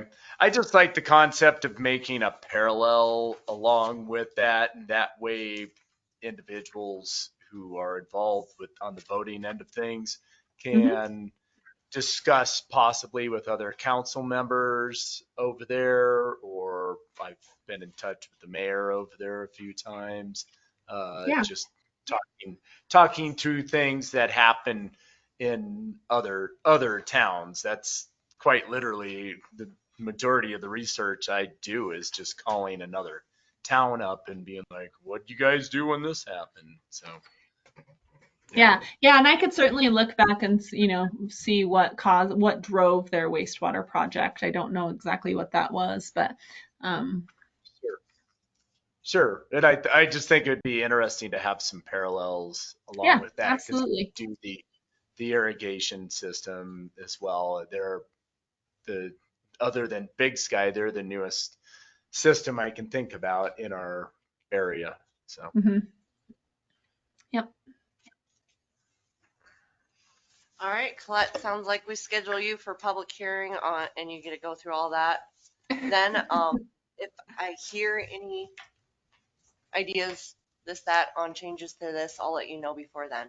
Okay, that sounds great. Thank you. Yeah, you bet. Now, I know that we have a couple other things on the agenda related to the water and the amendment to the PER for the ARPA contract administration. Happy to stay on as long as you need if you guys all have questions or you'd like me to be available for that. Do you want to just roll into that? So that's the next thing on the agenda is the I amendment to sh the. Yeah. Yeah, so I've sent the mayor a contract amendment for the water PER contract, and it has nothing really to do with work on the PER, but rather the PER is being funded.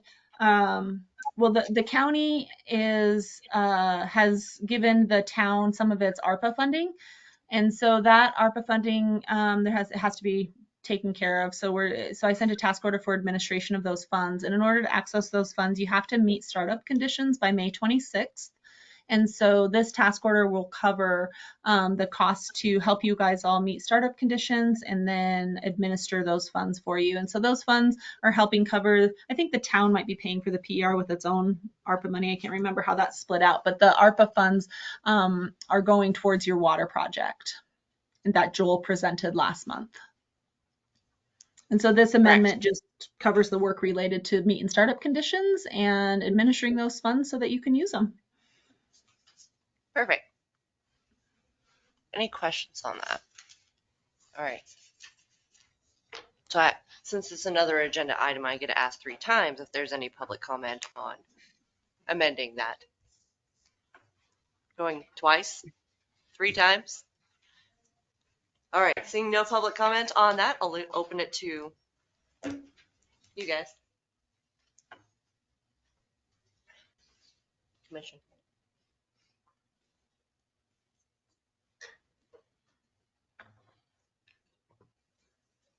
This is just to be clear, this is how the engineering firm is going to administer the grant writing process and how we come up with funds.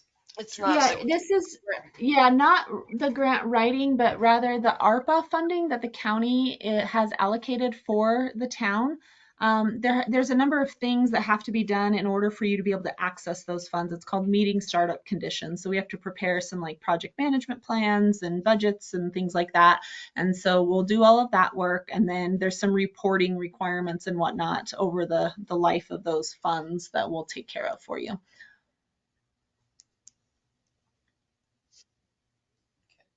Any other questions, Council? The 15,000 is coming from ARPA. Yes, I should have mentioned that. So this amount is included in the ARPA budget.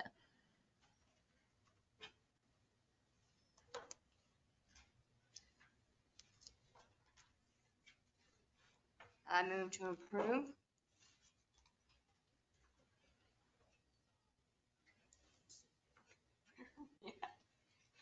The amendment to a water per contract. Second. Okay. Motion by Brandy to amend the water PER contract, second by Nikki. Council, any other discussion? All right, seeing no other discussion, calling the vote, and Corey, I believe we're at you. Yes. Aye. Aye. All right, so I'll get that signed and over to you, Colette. Thank you, I appreciate it. You can hang on. I should have put the resolution somewhere in there, but there also might have to be some amendments to that that James suggested that I didn't get to because of all the other water fun that we had this week. Yep, I can sit tight, and if questions come up, I can try to answer them as best I can. All right, perfect. Thank you. All right, so I guess we can't go out of order. I would love to, so that just but okay. So actually, next on there is nomination and appointment of town council member to the Ennis Town of Ennis Planning Board. Because remember, we did this once before, and it was Christy. And while we talked about Craig, we hadn't officially. So that is where that is at. I nominate Craig to be the Town of Ennis Planning Board member. Craig, do you accept your nomination? I do. Okay. Any public comment on Craig being the town council representative? Okay. Woo-hoo! All right. Going twice. Any other comment? We can nominate, but when it's not, then we actually motion to. Yeah. Okay. Any other comment on Craig as our nomination? All right. Would somebody like to make a motion to? I make a motion to appoint Craig as the Town of Ennis Planning Board representative. Second. And Nikki seconds that one. You're good.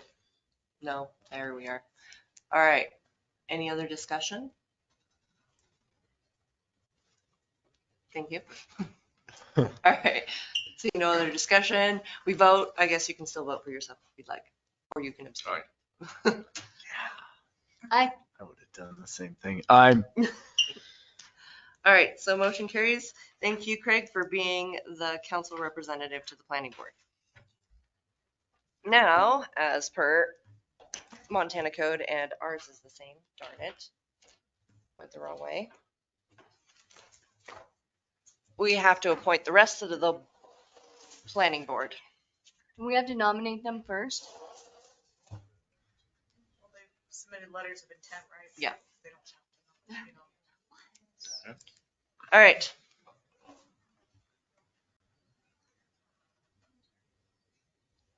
So we have, at this point, I formally would like to designate, how does that go?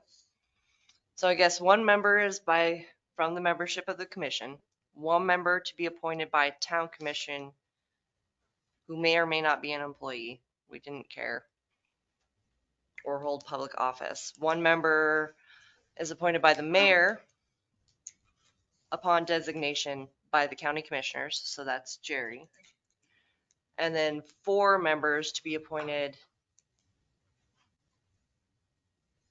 to, and then I appoint the rest. 4 citizen members to be appointed by the mayor, 2 of whom shall be residents of the area, and then 2 may be within the planning jurisdiction. That makes sense? So total of 7 on the board, 1 being Craig, 1 being your appointed. 1 being Jerry. County. Jerry Rogue. So with that in mind, as it's my appointment, but with no other objections, I would like to appoint Jerry as the designation from the county. Jennifer Young, Leona Stredwick, Lyndon Seed, Mark Sixel, and Dave Berryman as the remaining members. Sound good? Any questions? These are the ones that have actually submitted letters of interest, which at this point, volunteering for any of this is. Thank you. Yes, Thank you. We very need much. help. The more eyes that we see on projects, I feel like the better the outcome is going to be, for sure.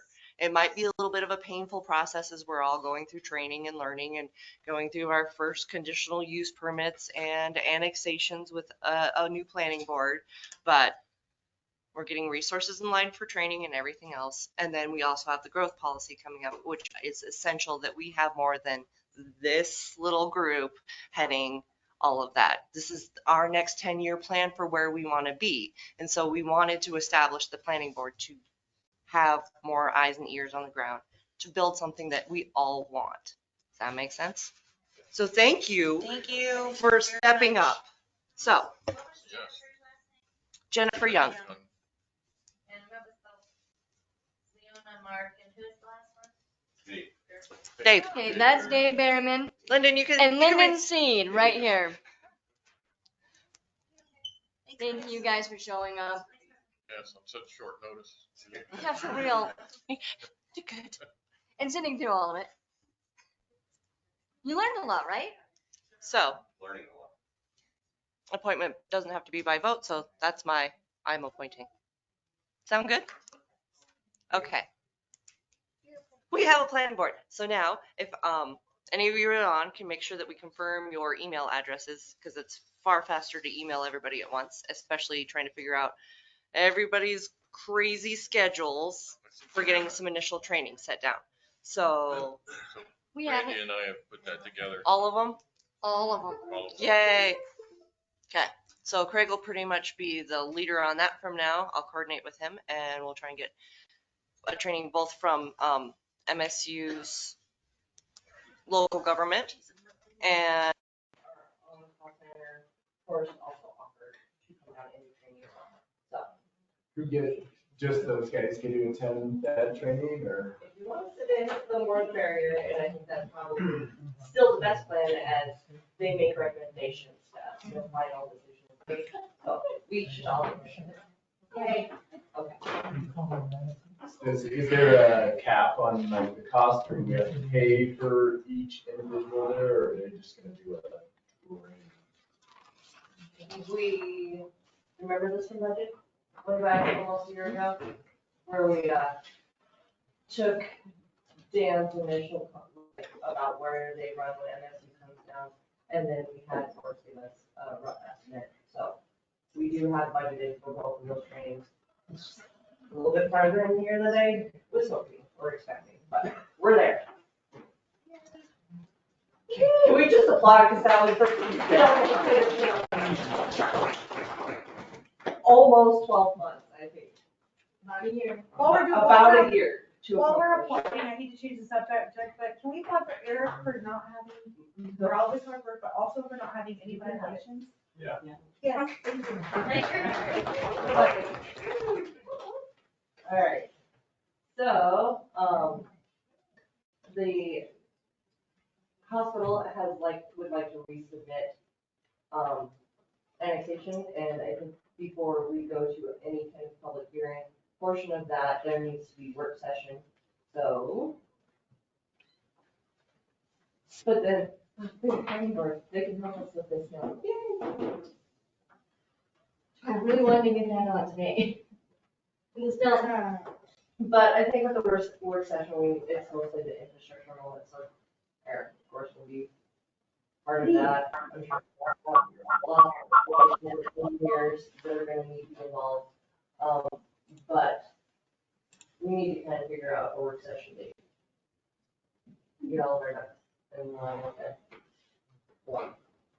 They're 100% ready to come back to us?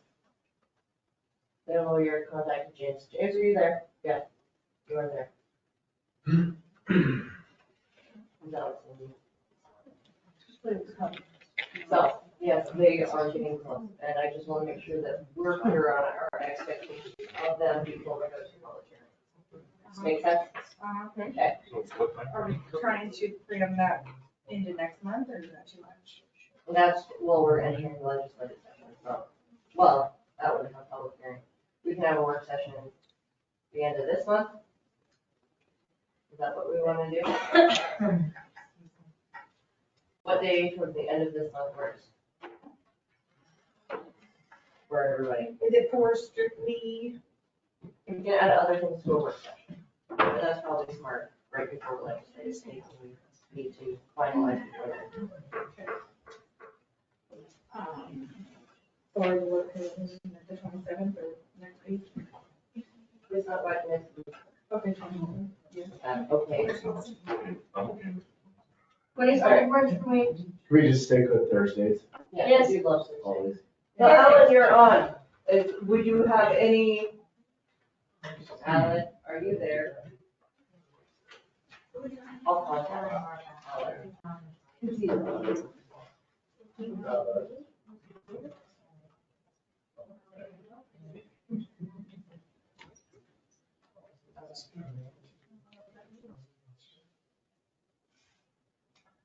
Ginger doesn't matter that he's muted, he should still be able to talk to you, right? He should be able to hear you. Yes, unmute himself. All right, so but that's our initial plan. I'll get in contact with Alan tomorrow Next Thursday. and then plan for the 27th. What time? So not next Thursday. Not next Thursday, following.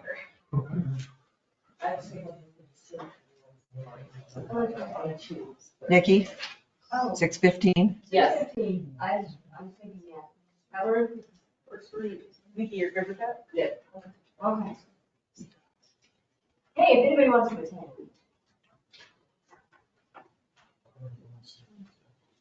All right, perfect. Well, let's look at that one and then I can go through the stuff. All right. Moving on, next item is resolution 589-2023, a resolution to act on the water system preliminary engineering report. James.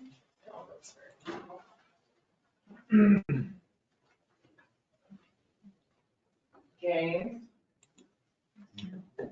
I'm wondering if we have lost sound. Okay, so there is some poor sound quality going on here. And I think that the solution is for the commissioners, the mayor, you got to just bring your microphone up closer as you're speaking in there. I think that's basically what's going on. We had no problem whatsoever hearing Colette and the other engineers. So you're calling me up. What can I do for you? So we are to the resolution and it's been a fun week down here, so I did not get to any of the recommendations of your changes. would you, at this point, recommend that we table till next month, or would you like to make recommendations and we amend, or how would you find it best to proceed? I want to talk to you about it, but yeah. Okay, all I recommended, and I think you could do it here at your meeting right now, is that you just specifically reference the particular Great Western Engineering report. Just, what was the date of the report? Who prepared the report? When was the public hearing on that report? I think that was like last month or so, or, I don't have that information available in front of me. Maybe Colette knows. The water supply report. If you could just give the board, the details of the date of the report, who presented that, and what was the date of the presentation. And all they need to do is incorporate that into the resolution and state that those findings are adopted. And you could just even say the report attached is adopted by the town, including the recommendations therein. Yes. So the presentation was Joel Pilcher, Joelpilcher.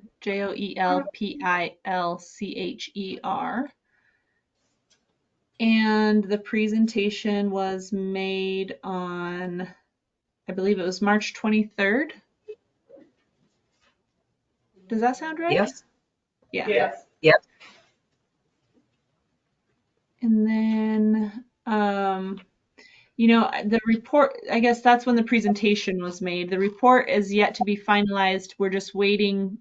I mean, it's done, other than we're just waiting on how you guys want to proceed so we can write it accordingly at the end there. But I think really it's what we presented is what you're after on March 23rd. Colette, was there a title to that report? It's called the, I think it's Water System Preliminary Engineering Report Public Meeting Presentation. So this is the resolution that basically says we're not acting on all of it. We've identified the priorities that we think best serve the town over the next 10 years and go from there. So that they can finalize the water report. So I don't know, Mayor, if it's appropriate for me to ask a question about this at this point. Sure. I was just looking at the resolution, and it just it says hereby approves action 2, and then it lists 6 priorities. And so in order to finalize the report, I suppose, I was just curious what that action is. Do you intend to apply for, because we kind of laid out some different funding options if you wanted to go for like the SRF funding package and do the water supply project this year? Do you want to do the full, proposed project that was presented, that $4 million project? Do you want to do all of that as one project and go for grants in this next grant cycle in 2024? That was the idea, was to apply for the grant cycle and then in the meantime act on valves, hydrants. Okay. Okay, so we would be looking at grants for the 2024 cycle for that $4 full $1 million project that we presented. Yeah. Okay. And really that is like the main thing that, we needed to kind of finalize that and get that document over to you guys. Perfect, thank you. So Nikki, I would recommend that whatever resolution you guys proceed with tonight, just have that specificity that Colette is adding to your discussion, and then, the reference to those reports.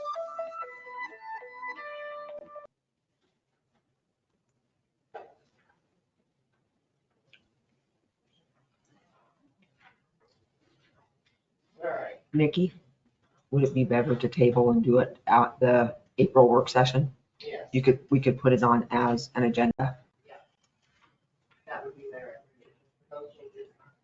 Give me until work session to rewrite it so that I have it clearly spelled out, but main portion is through legislative. We would like to see the grant portion first and continue with the minor post priorities until then. That works. Can I make a motion? I make a motion to table resolution 589-2022. I second that motion. Discussion, anybody have any questions? Is that okay, Michael? Can I ask a question? So is the 4 million to hook the tank up, or is it fix all the piping, just fix all the distribution? So the 4 million had both the new well and the holding tank portion. Security fencing. That wasn't part of that. That was lower on the priority list. So it was a new water supply at the wells at the rodeo ground, new $700,000 pre-stressed concrete storage tank, old fire hydrants, replaced 20% of the water meters. Number 5 was put new valves in the distribution system, and number 6 was install a new backup generator at well 2. And coordination with our last report. I don't believe the 4 million included all of those things, though. It was just the first 2 action items, priority 1, priority 2. Okay. So.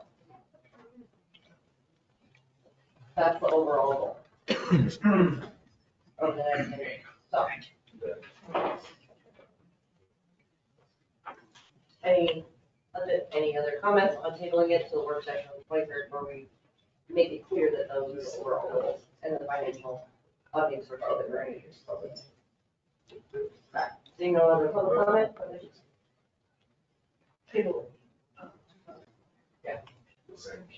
All right, great. Hi. All right. Okay. All right. Rework with James, have that ready for the work session. All right. You your watering restriction recommendations for the summer.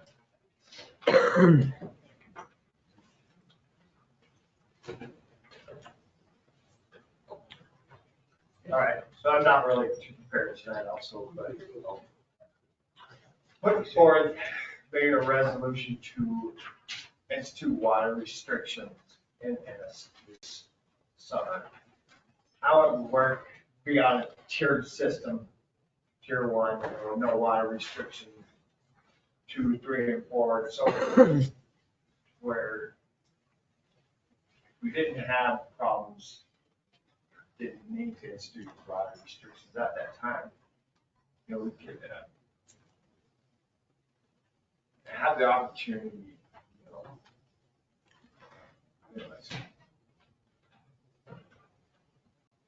So that's the overall thought is we made exemptions, like, so if you have new sod, you get to water your new sod, but planning it out based on the volume that we're using so that we're not overexerting the pumps in the system. And asking people nicely to water like between certain times. Trying to get people back in the habit of, not 3 o'clock in the afternoon on the windiest day, please, is not the most appropriate time to be watering. We're really just wasting our collective resource. So that's. Where did this came from for me? It was last summer, I worked for Kelly for a year and a half. I never seen the use that we seen last summer. And our loss was less. That's where it's coming from me. I think it would be really handled, it gives us options. It's not, this is the way it is, that's the end story. But I think it's pretty important right now with the way our water system is. We want to get going on that. That would help a lot. I have a question. Yes, ma'am. Is that just for, town water supply, or is that like for folks? Yeah. For well? Just town. It's like in there, we can still water our gardens and it's just not, please don't drink your water. Tons of time, and if we're at a certain stage, we might have to alternate where odds do it on odd days, odd number of houses do it on odd, water on odd days, even on even. Trying to distribute the use so that it's not working the system for. I mean, we finally have a backup pump, but we don't want to burn out a pump or put too much pressure on it if we don't have to. And if people can help us with that, we can extend our system and have less costs if we input what we have. So, and also there's, but the town would also be on this restriction. Yeah, same Throughout thing. the parks and all that. So this would be for the months of June, July, August, September, the high It water. would be for the months or for the times that we're meeting 60%, I think was the first, and then it goes up to 85% peak days. And once you're meeting that, then you'll go to that tier. Could you do, instead of odd and even, after 6 PM or after 7 PM watering? It depends on the tier thing. So that's what we're talking about, making it tiered. It's based on peak day usage. So that we're always going to maintain our fire reserve. I mean, Yeah. that's the overall goal. I know you all love your month, but I really love town a lot more in its entirety and ability to have that water for fire. And again, once we actually get moving on these improvements and it gets better, then maybe you don't need it, you know? But it's giving us that buffer between. You definitely need that. As a member of the public, it makes way more sense to me to have a resolution that outlines what will happen if. It may never happen. Right. But then it's been developed, it's not an emergency. If the town condition of the water system gets to X, then we'll go to tier 1. Y, go to tier 2. It's only gonna get better with more improvements we make, more lakes we catch, better and easier it's gonna get. You know, we're gonna have a few good days, but The report I read was there was like 107 gallons per minute leakage currently. And that was, but there was a night test that had been done. so I got through one night and then I got really sick and then last week happened. I definitely plan on getting back to that. But I will, from what I got that one night, it's better. So it's not 50% of our water is leaking. No, there's no, it's not like that. We actually did pretty good, had a lot of leaks last year. It's helped out a lot. Okay. It's set my mind at ease. I felt bad about tearing the town up, but it's really helped. Save, and that's gonna save money and all that in the long run. For everyone, you know. So the water restrictions or tiered system or whatever, is it permanent or is it, I don't know, does it end at a particular point in time? Maybe with the water system. It's still based on very specific usage numbers of your total capacity. So I wouldn't think that you would change it because even if or as town grows, you have those preset numbers and you use them if you need them. I don't, as subalpine desert or whatever our classification is, I don't actually anticipate going, water for everyone, go ahead, start it at 8, see if you can flood your parking lot. I mean, it's actually just trying to be responsible for the environment that we live in. They would probably stay, unless there's like a magic really big well and lots and lots of extra storage in our future, but it seems to be a little expensive to do those things at home. I think I'll just do a little bit of help. And probably say that. This is implemented, how do you address it to the public? How do you educate the public on it? Stacy, I just have it, I have it for this reason. And because of what happened this week. Doesn't our town have a town alert system? Email, text, something like that. So can we use something like that? It would have been helpful this week so that we're not all calling Eric or messaging him or calling the town hall 500 times, hey. We could send out a blanket thing that said, hey, this is what's going on, we're sorry for the interruption. I mean, they did, in fairness to them, they came to our business and said, hey, there may or may not be a disruption, we're going to be working down here. I understand they did not anticipate the giant thing that happened. But that would have been nice for a town alert to be alerted out to everyone. So to do that, people, like, we actually have a lot of information and can do that if authorized to do that. You have to sign up.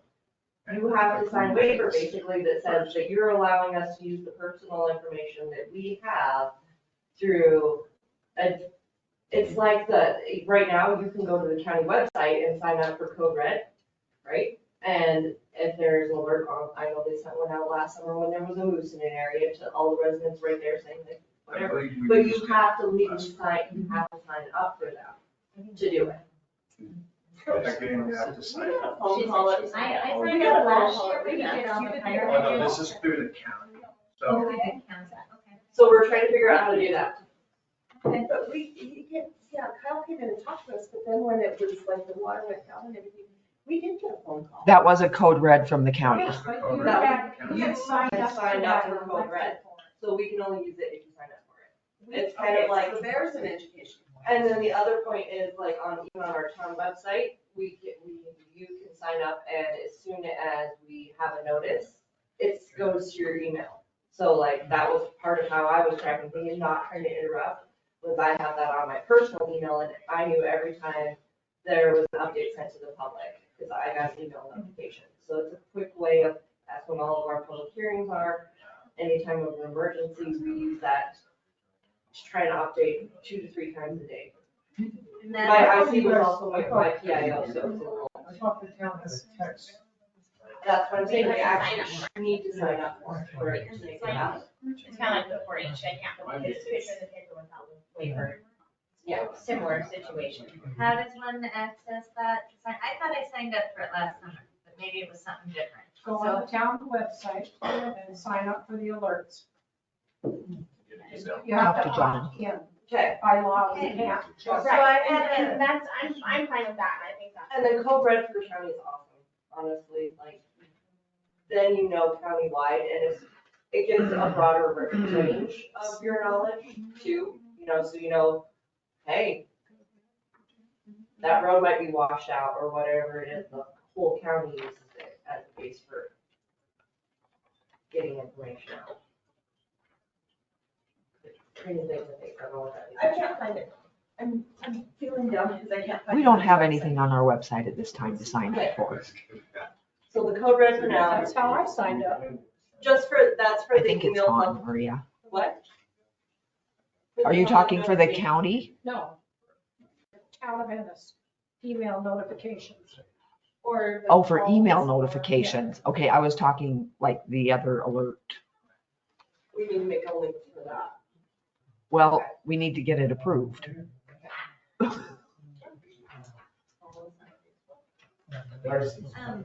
So can you provide some ways of even moving further besides even just watering, like some educational courses of, sustainable lawn and gardening practices and maybe tie into the ECE with that for our community? So we have a lot of information from MSU Extension that I'm happy to share however you want to put that And then the overall goal, and it showed in the trying to make final arrangements, is there's actually a new reader board here. It's sitting in the other room, and its whole intent was just for meeting nights and emergencies. So that it was there, like it used to be, where, but, you know, electronic. So that it's, as you drive by, information. Excuse me, Nikki. This is my name's Wally Arson. Only thing I gotta say is that, you guys have probably got the best engineer you could possibly have in this city. He busted his butt through all of that flooding and mud and stuff, and anyway, honest to God, the only one I saw was Randy down there. And that's just me, but I was directly involved, and he did a heck of a job. He deserves it. More. But I want to set that for there. Definitely was not just public works. This was a huge combined effort from everybody. John Moore was amazing help this week. And not only that, DQ, Roll Water, everybody was involved, and it was made everything a lot more helpful. All right, so part of our work session, I'd like to actually hash through what, so you have all the information that Eric has sent you from other people online. So before the work session, read through it, see what you think will fit town. These are all that information. If you go into the town's website and into the commissioners, their entire packet is there as well. And we scanned these in. These are other towns' ordinances and recommendations for watering. So you can look at those, and if there's something that you think would kind of stand out, like, hey, this fits Ennis. But I just get worried, especially you look at other towns and a lot of their trees die out and stuff, and part of it's just because they drain their water table. When's the work session? April 27th. At 6:15. All right, so that will be work session to hash out for kind of our final approach for legislating for the year. Yeah. This one is going to be my next one.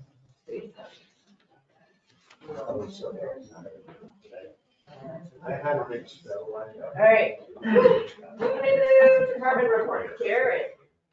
Here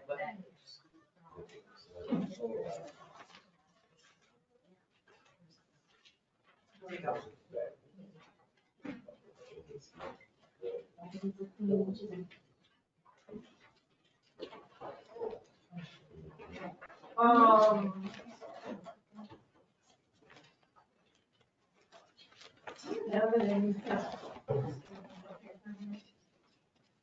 Hi. You guys all have my written report. If you have any questions, give a holler. It's been a good month. We have some, I think we're actually, oh, no, it's down here. We had a really good session with library directors and public officials. We were able to attend. We held the NBC, Dave Clark style, on public finance, budgeting, and libraries. It was excellent. If we have another one, which I hope to, maybe next year. I hope you can all attend. I think everyone learned a lot very well at the time. So CompuNet has finished our installation of our broadband upgrade and extenders. It was supposed to take 3 months, I think it's been a year and a half. We're there. So it's good. So yeah, our access radius is probably quadrupled since we put that in. And that was an ARPA grant.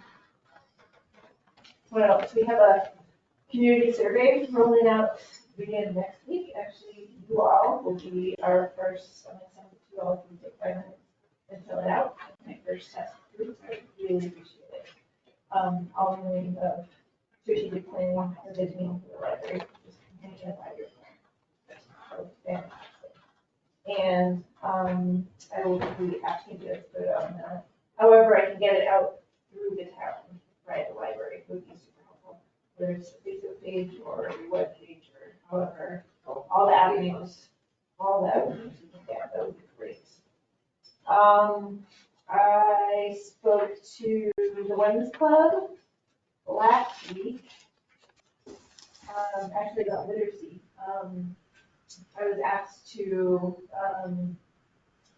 take Elaine Henley's place, and I spoke with just about libraries of all kinds and literacy, and trying to just change the conversation about how libraries are great and wonderful, but we could also take the burden off of our school systems by having them at an early age, from literacy 0 to 5. Half of our kids in Montana read below grade level, and we can do something about that, right? By keeping our early literacy 0 to 5 programs. Actually, I've got some good news this month from my contacted by the Treasure State Foundation, and we're able to partner with the Valley Department Imagination Library. So not just for Ennis, but for Madison County for the first year. So every kid in Madison County will be able to sign up for one free book a month as early as July. Yeah, it's pretty cool. Nice. That's great. Yeah, they actually a huge thanks to Susan Gianforte, the assistant on that one. She was amazing. So the last thing I just want to throw out there actually is, actually Eric reminded me, we talked about a little picture of the fence behind the library, just as a visual barrier, and also when we have programming in the back, so there's some separation from. Excuse me, Nikki, Mayor Nikki. Yep. So this is, if people are going to speak and present reports, they have to be up at the podium. They have to have a microphone. Otherwise, it's useless to everybody out here that's listening in. And I'm not the only one out here who's listening in. Is that better? Whoever's speaking needs to be up at a podium, and there needs to be a microphone available to whoever's speaking, and they should be up at the podium and speak into a microphone. Otherwise, I mean, you guys can hear it, but we cannot hear anything. Stop for a minute so that Karen can test her microphone. Hi, this is Karen Ketchu, Library Director, doing the audio check. Can you hear me? I can hear you now. Thank you. Okay, thank you. So the last, I just want to throw that out there, the last item, the fence on the south side. So the green box, Northwestern Energy placed a transformer on the property line between properties. If you have an opinion about that, I'm just throwing it out there for your consideration. I have recommendations from them to place a fence. I have feet, 2 feet from each side. One side isn't on our property, it doesn't matter. But if you have an opinion about where that box is, it was placed there because of the construction on the neighboring property. I don't have an opinion about it. I'm just seeing if you do at the commission. So we can get it moved. So Karen, question? Yeah. Is it partially on library It's split property? half on town and Ennis property and half on private property. I don't believe we were contacted for an easement. You weren't, because it's not even mapped. Northwestern Energy wasn't aware of the box until today when I talked to an engineer from them. So that's why I just want to throw it out there and see what you want to recommend before we take any action for landscape. What does the box service, the library or the neighboring property or both? The area, it's a transformer for the area.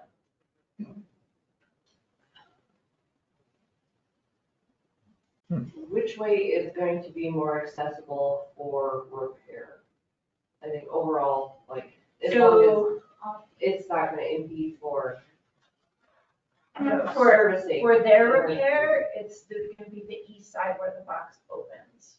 And that, we don't have to worry about that because it's facing, well, where we would fence would be south of that. We wouldn't hinder the access of the box by any means. Northwestern Energy would access it through the neighboring lot.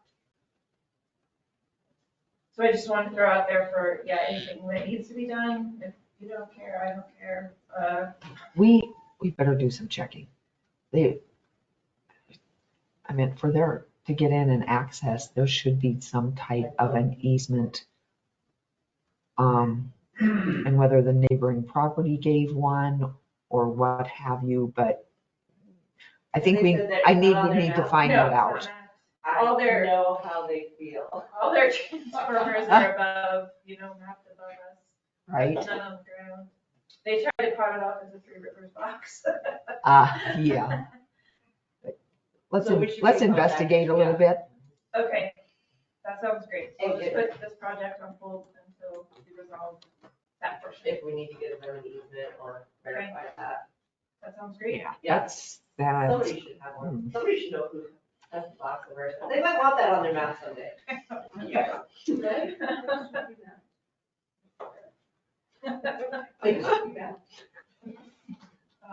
Any questions for me? You got the short version. Nope, I think that's it. Okay. Thank you all. Thanks, Karen.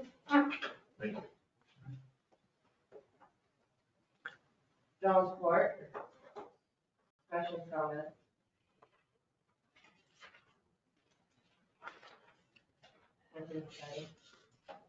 So, I guess just it will be part of next month, but we actually kind of ran our first incident command system in the town in a hot minute. Eric and Kyle attended training last year. Yeah. And, so at least they understood how the system works, so when we got to the overwhelming point, he's like, don't pick me, and John volunteered to be, incident commander. Eric was assigned to operations, Ginger was assigned to finance. John was also running public information officer at the same time, so at some point I would like to get another person trained so that two people aren't running two hats because it's a little bit of a thing, but lots of training listed. But that's a whole long course. I don't know who actually would be best at this point. So for now, it's John. And it has to be an employee of the town.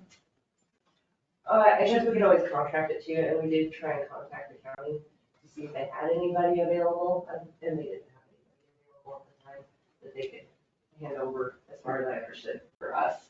So it's just handy when you're running two meetings at the same time so that you have more ability to actually get information out. So we're trying to streamline that portion of it. And I see it's public information. All right. Eric?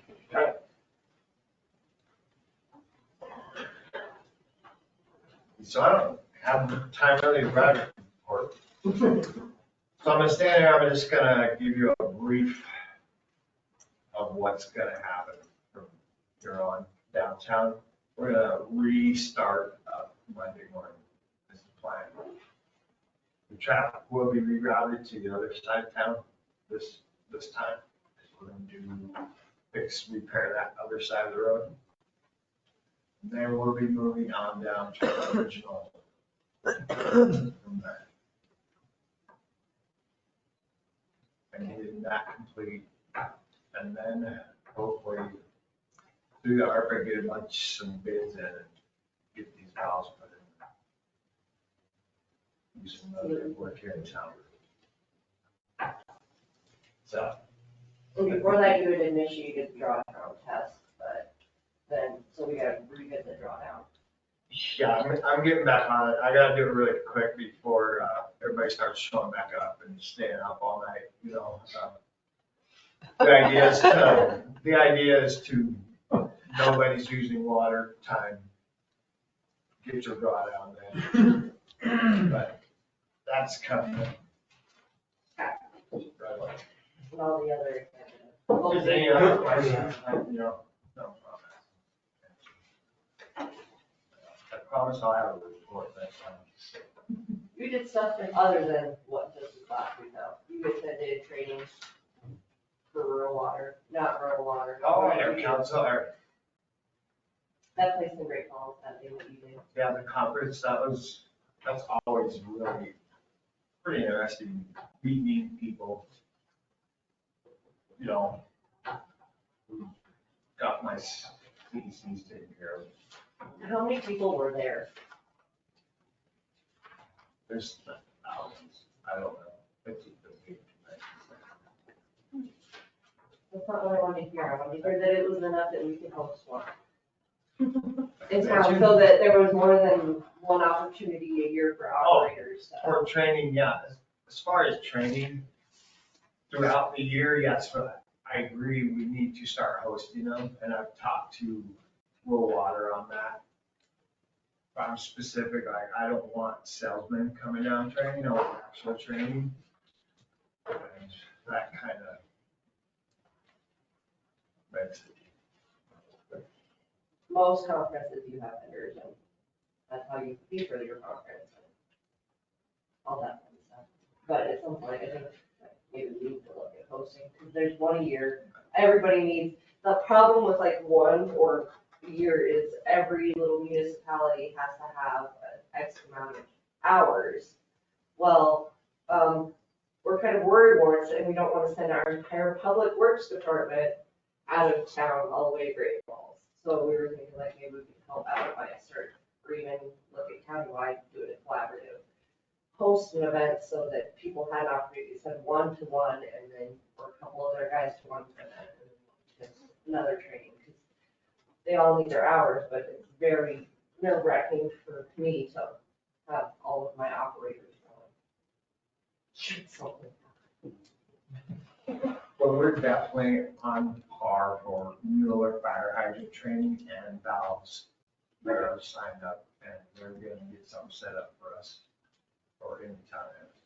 All right, when that happens, will you let me know? Will do. I'll let the fire department know if they want to. And this invites everybody who is public works from other towns or anywhere that wants to come and get this training.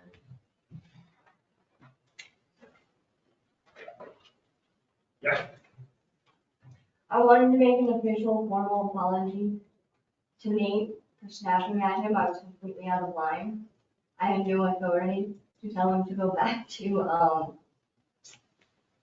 flag duty, so I apologize. Nate's really new, but he's young and I like the way it's going with him so far. So I think maybe you should tell him yourself. Oh, All right. All right, what's up for you? All right, Susie, we'll live for the zoning. Maybe. Are you ready for me? Susie, yes? You can hear me? Ready. I can hear you. Okay. I don't have much. There's a new triplex in the North 40. I approved 3 single-family dwellings in the North 40, and then the Board of Adjustments approved the school duplex.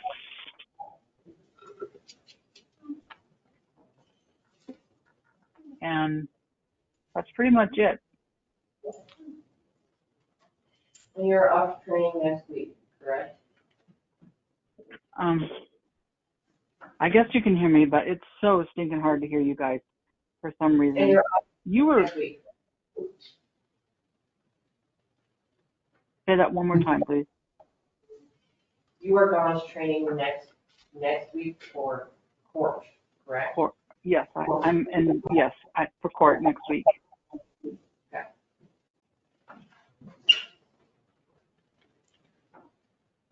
Any questions for me?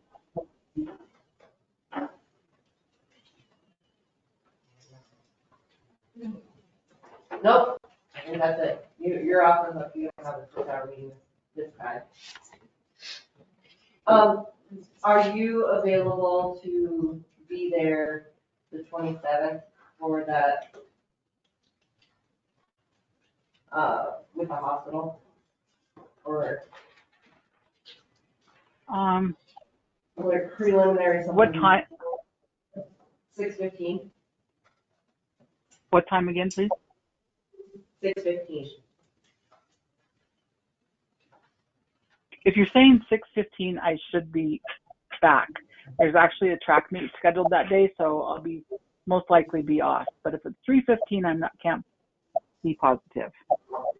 Nighttime. But I can call in. Okay, perfect.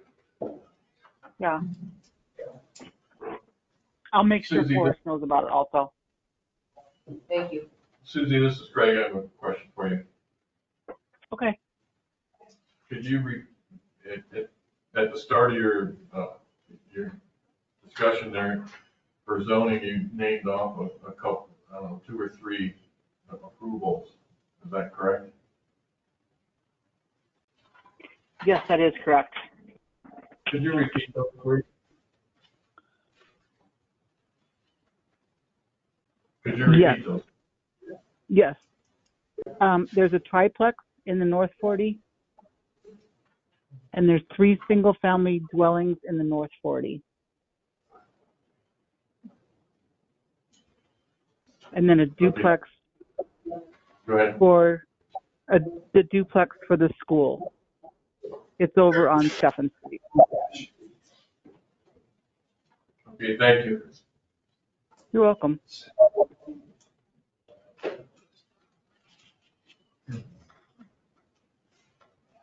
All right, Ginger, clerk.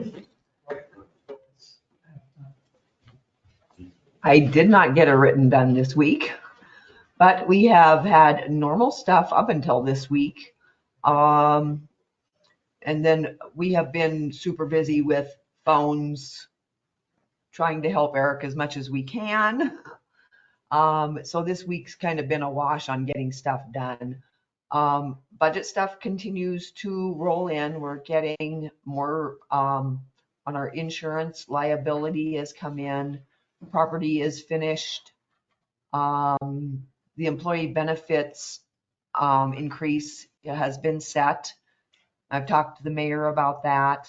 So I'm going to start drawing numbers on that. And then also we've had discussions on if there will be an increase this year in employee wages. And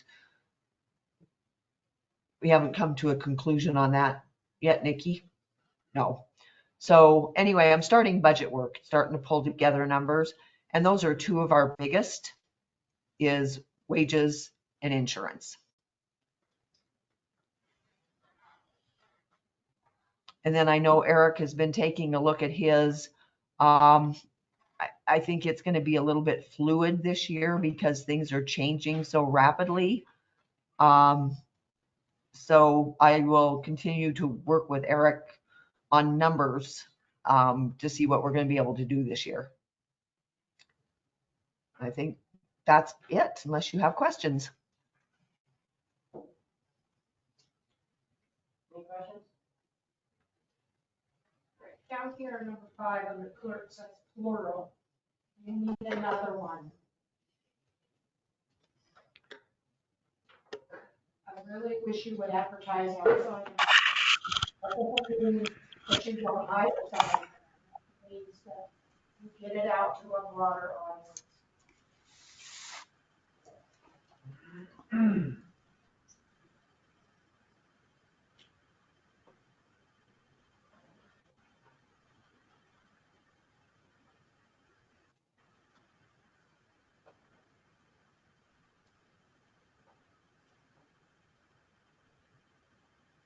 We're just trying to do that. All right, legal. Thank you, Brandon. Yes, Mayor, Nikki, town commissioners, I'll just give you a real brief rundown on current legal items outside of criminal prosecutions, which you basically get that all out of John Moore's report. So since the last time we met in this forum, I prepared a memo regarding the landlord-tenant issues that may impact the town. I drafted an MOU regarding the Lions Field Dog Park and forwarded that. We have just scheduled a work session for the annexation pending for Madison Valley Medical Center. And it came to our attention that the camping regulations, part of those regulations were not formally adopted. So my recommendation is that you do a repeal and replace with the full formal final version of the camping regs, but you can still proceed with the administration because, I mean, 90% of it was adopted. And then we have an issue coming up, I guess, of a legal nature, a 911 MOU that I believe the mayor intends to meet with the sheriff, Madison County, to discuss those considerations. And of course, I'm available to assist on any of that. And then finally, we have a potential zoning enforcement issue. Been in contact with Susie. She's been helpful in briefing me on a potential compliance issue regarding an off-site commercial sign located off-site. So we're investigating that. And that's just a rundown on the current legal stuff. If anybody has any questions, I can elaborate. All right.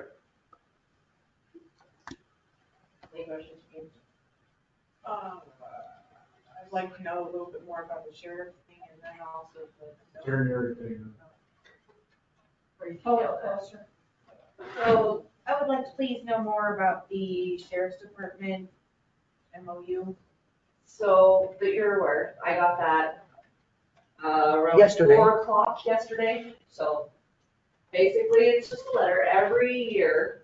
So the MOU that was originally written in 2018 goes for a year unless either party would like to renegotiate. And if they would like to, it must be done in writing and it must be done prior to June 30th. So at that point, that's where we're at. They're like, okay, we would like to come back to the table. That's as far as I know. That is literally as far as, that's what their letter says. So I'm gonna call Duncan and say, hey, what's up? Let's go have some coffee, see what you need. See where you're at. Perfect, thank you. You're welcome. We use a lot of, it says sheriff's office, but remember that part of sheriff's office is dispatch. So we use CJ, they have a CJ1, so all of our warrants, we use their dispatchers and basically kind of our administrative paperwork. We use the county for a lot of the dispatch services along with officers to cover the areas that we are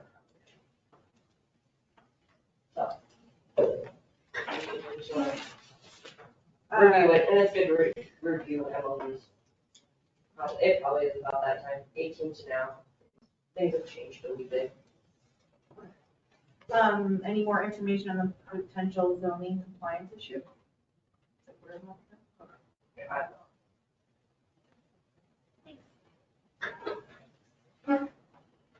That pretty much covered it.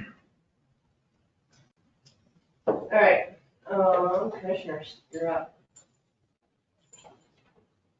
No, I don't have anything to add. You worked on planning board, yay, contacted. Yay. Yeah. We were able to get everybody all that we needed to respond. Some of the folks are here tonight. Unfortunately, it was kind of short notice, so some others that we'll have to get in here another time. And I guess part of that, as planning board members, you have your own, right? Email, zoning board. One. Yes. So you will have town issued email for each planning board member, and that was probably budgeted as well.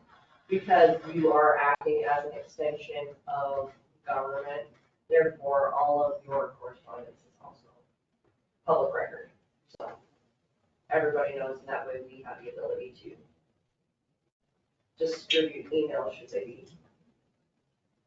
And make sure everything's getting done legally. Do they have to worry about a quorum like we do? There's all those rules, and that's why we're having Dan now. Gotcha. See? No rolling meetings in your thing, that's why we're having Hannah down. So that he explains the government part and the public hearing portion. And then, Boris for the actual review process, to help us through annexation, conditional uses, and growth policy. Check. Thank you.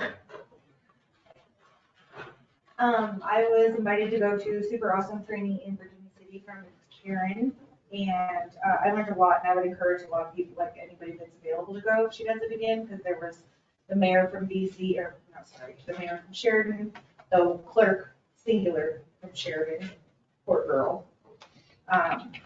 And yeah, just lots of really, really great information, and I think that's it. We did learn that clerks deserve lots of candy and flowers. Lots of That was candy it, and yeah, that's what flowers. we walked away with. Yes, yes, that was it. Yeah. Yeah. Yeah. That's funny. Hey, Brandy, what's that? I got nothing. I walked around and I tried to help. I don't think I helped much. I didn't let people know that there was water available at town hall after I found out. We did get a red alert notice. So I went and I talked to Kim Neville. I haven't, a couple of the other businesses. That's all. And I'm working great.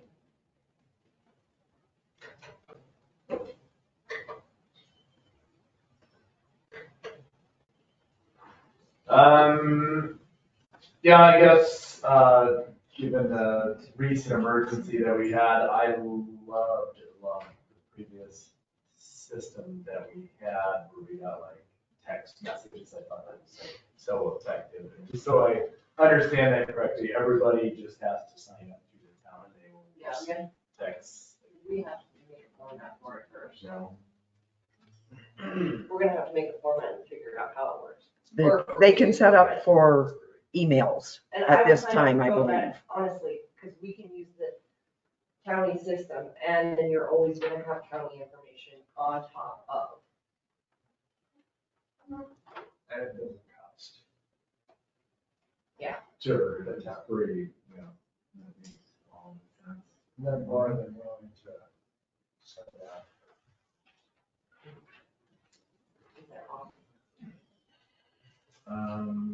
Yeah, other than that, I guess to speak to what Eric was talking about earlier about water usage, I have 6 inches of wood chips in my yard and I use literally no water. I don't have to water my trees but once every month, maybe, even with the Ennis wind, but wood chips down, it retains water.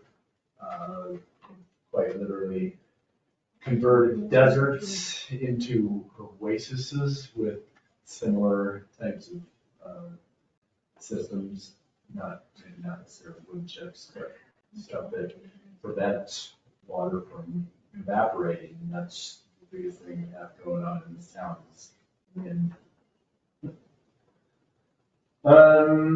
Yeah, other than that, yeah, definitely hope the state gets something figured out with VRBOs. Otherwise, the town of Twin Bridges currently has that 2%. I actually spoke with one of the ladies who was affected with her VRBO plans, or AKA retirement plans.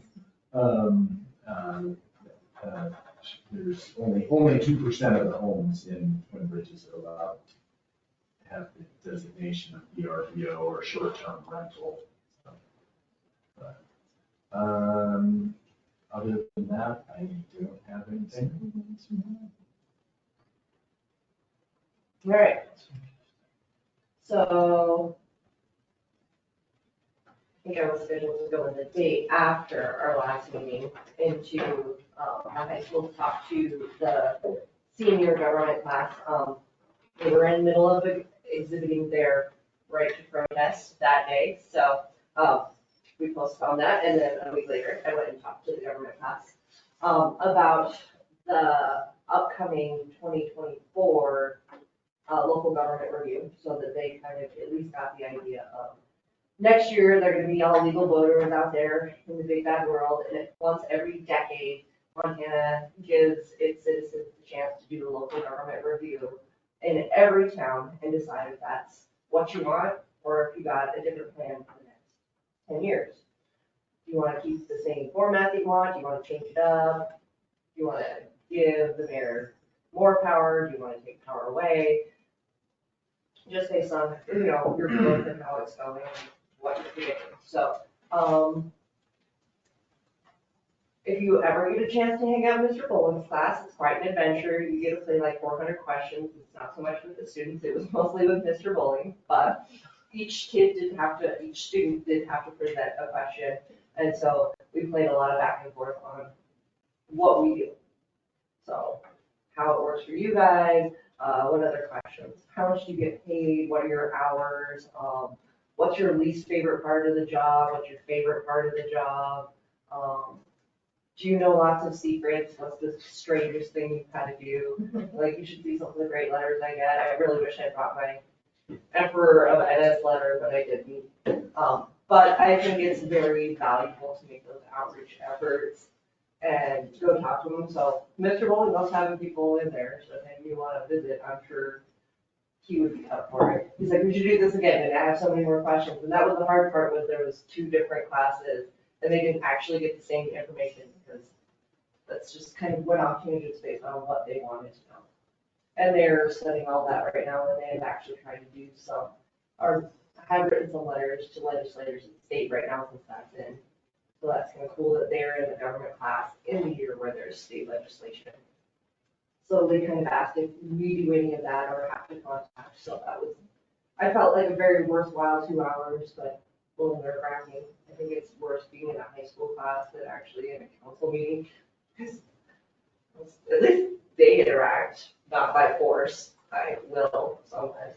Anyway, so there was that, and then it has been working with James on some legal, back and forth on MOU.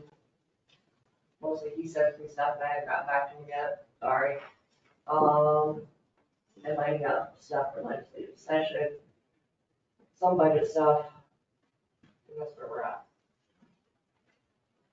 That's the majority of what I've been doing. Yes? We received an Arbor Day grant, Oh, yes, so I need color plan 3. cool. Craig, you're the new guy. How are you with the shovel? And you too. I will come You're quick. welcome. I will come for you for anytime. Now, under the other stuff, it's that time of year where training hits the ground running, especially as legislation ends. That's when MSU, League of Cities, all of that. So remind me dates. First week in May. First week in May is our conference in Bozeman. Remember this? You guys got emails on it? So if you'd like to attend. We need to know. We need to know. We've got rooms reserved, so that's for clerks. Who does? What? Who's I got- do. You got rooms reserved. I have 8 rooms. Oh, okay.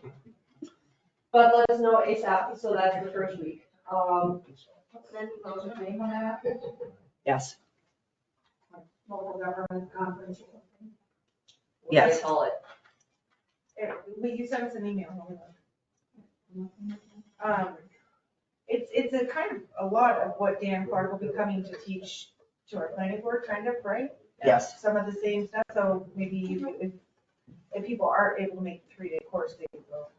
Yeah. But it was very educational, it was a good meeting. It is 3 days. 3 days. Yeah. Clerks go all week, they're like. Montana Municipal Institute. Yeah, there we go.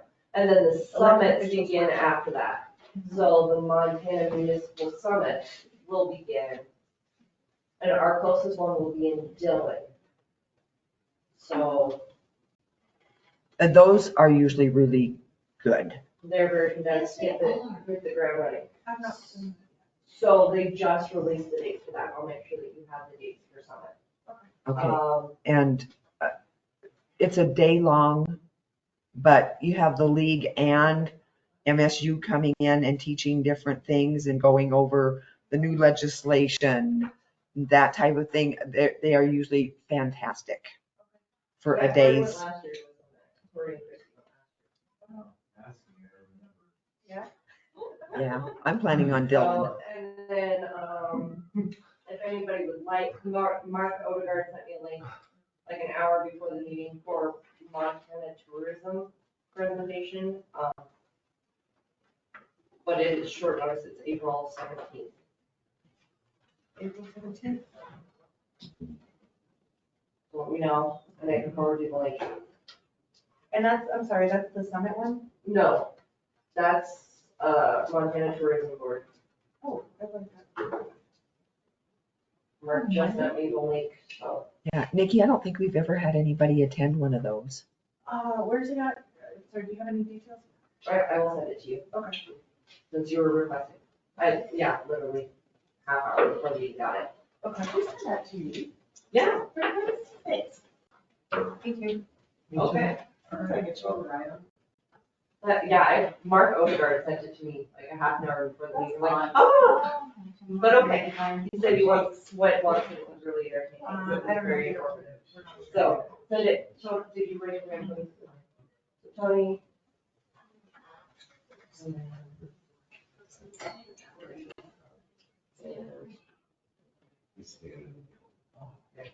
Nikki, when you're listening to. Okay, I'll send it to you, but yeah, it's like next week, so I'm sorry, I just found out about it. Nikki, Nikki, if you forward it to me, I'll shoot it out across the board to everybody tomorrow. Okay. So that's what I know for trainings that are coming up. Is the big one, whatever, Montana Municipal Institute. Thank you. I was like, okay, all right. I'm like, I got the summit and I'm like, no. The tourism board. It's the main ones that are coming up. Nikki, did you register? For, Bozeman? no, I was waiting to see when Greg started. That's why. Okay. Now that I know that it's next week. I can figure that out. Yeah. All right, so that was the majority, much more fun. Came, did the water thing at 6 a.m., passed out water. Not that exciting. That's about it.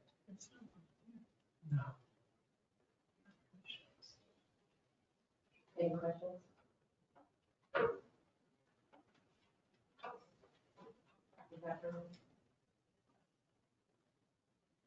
Yeah, I'm gonna talk about a little bit next week. That's about it. Oh, my drain's doing all right. Yeah. You may feel that. That'll be exciting. So we pretty much got everything lined up for work session. Anything else on that we need to throw in? Nope. Okay. Now we're on to claims. Move to approve claims. Was that Nikki? All right. Questions, comments? Where are we at? Nikki. Aye. Aye. Okay, claims are approved. Second. We're gonna give Craig that one. All those in favor? Aye. Okay. You won't let me do my. Let me do this over it.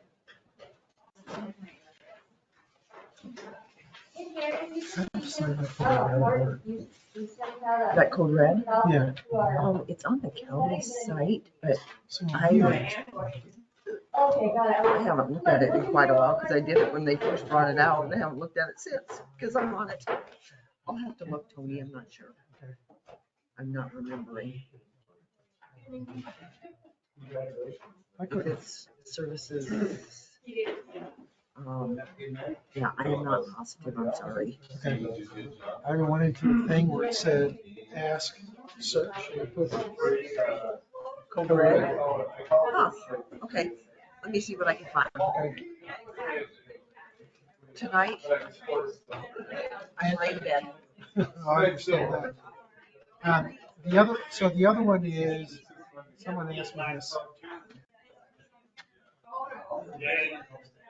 when I went out to Ennis. Is that the one that you signed up for to get alerts? That's to get emails. Now, the alerts that went out before, I told Nick yesterday to talk to Johnny because. Great. Excellent. Heart surgery went great, 4.5 hours, and they fixed all the problems, so. For flutter and fib. So they went up both. And 4.5 hours of it. Haven't had a regular heartbeat like this in 20 years. Yeah. Anyway, So some of what was happening previously. Yeah. The town didn't have the direct authorization from the higher ups. But I get the emails, but I used to, but there were sometimes I'd get a text or I would get. Okay. So right now it's just email. And that's the one. So if Michelle puts her name in there with her email, it's that she'll start getting it. Okay. I told her to come in here, but if she can just do it there. Okay. Thank you.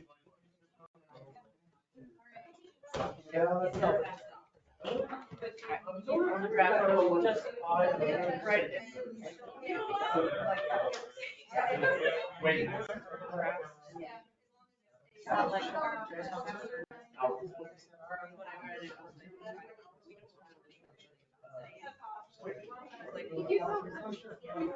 Oh, yeah. I can see. Okay, like it needs research. So just write them down or. Yeah, we've got, yeah, you're done. I think you're forward down. We're gonna work on it. You know, we have a heart rate and then we like don't.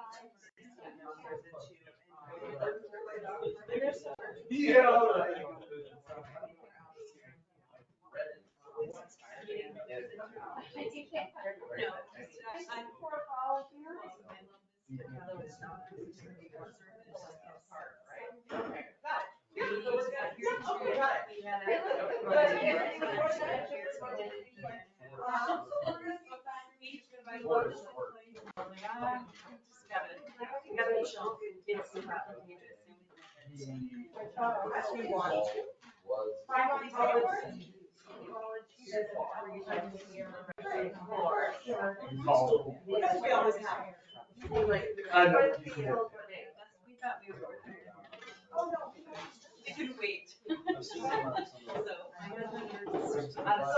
was like, Sunday through Friday, because I guess he comes back and forth. For the rest of summer.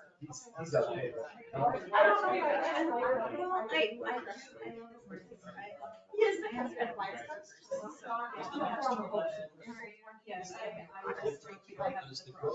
What chapter do you go? So we got it. Yeah, we're gonna have a little. Yeah, a bigger part of.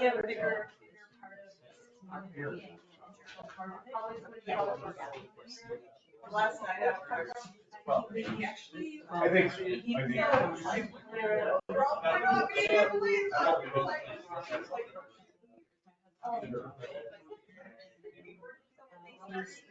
They're all, you know, they're all.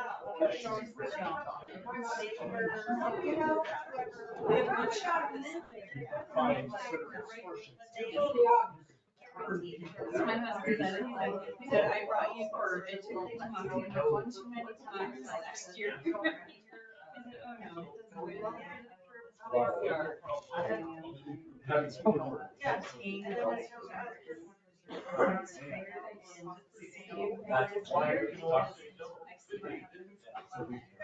And I don't want to say.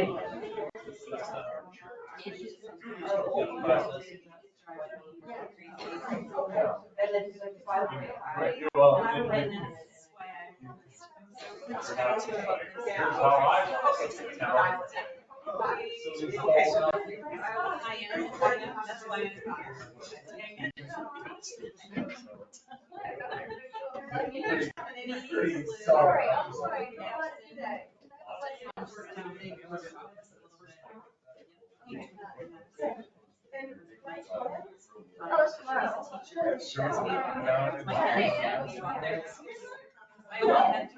Yeah, and that was like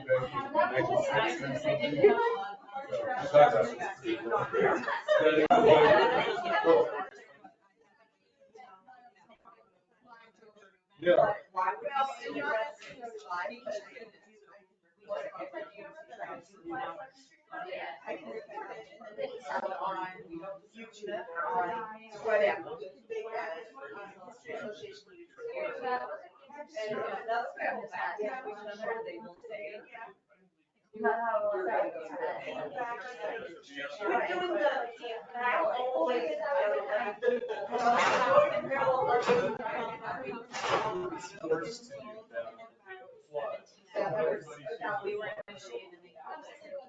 Scott was there with his car. Yeah.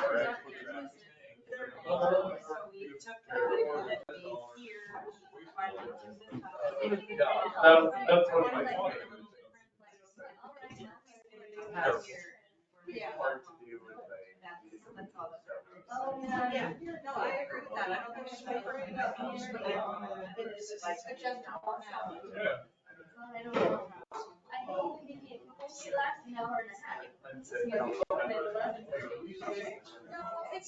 I've got like this.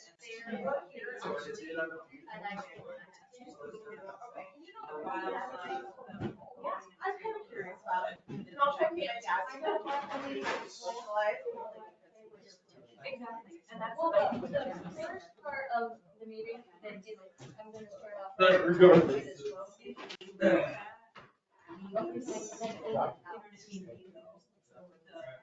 I got 4 property owners that I have used, but I posted one. And then I'm responsible for those. No, for the issues. I will. I want to say that.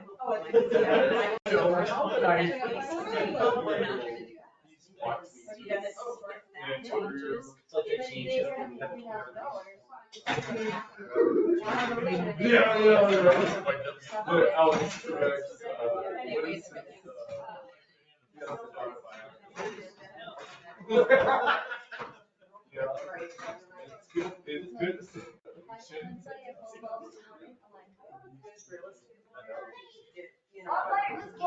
Probably 100. Yeah, I know.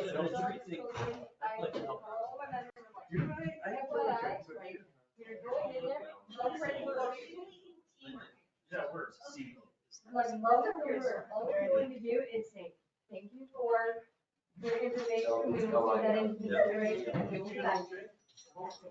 Yes. Oh, Ginger, would you like your flowers and candy? I was thinking your flowers were made of $100 bills.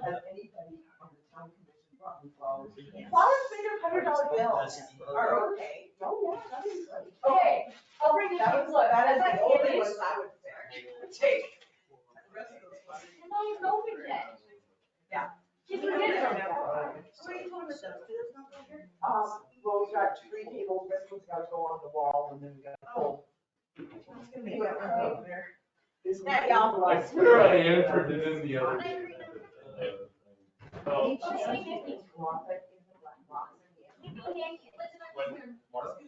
Sorry.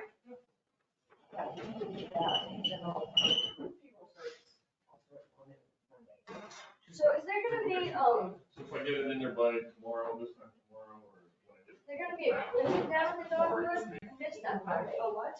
Are they gonna have like a training It'll thing? be there before then. Okay. It'll be Or there is it before. gonna be an open Monday, space? why Monday? Cool. Yeah, that sounds good. I get it in there tomorrow. Remember? Have a good night. Thank you. Linda, Craig. Good to meet you. Welcome aboard. Thank you. Yeah, so, Okay. And then I'll give Joe a call. Monday. Oh, I was supposed to bring that, We're all here in the blood. Or here in this black, you see the black box in the entryway? I think so. I think I know. Yeah, because I'm gonna get yelled at.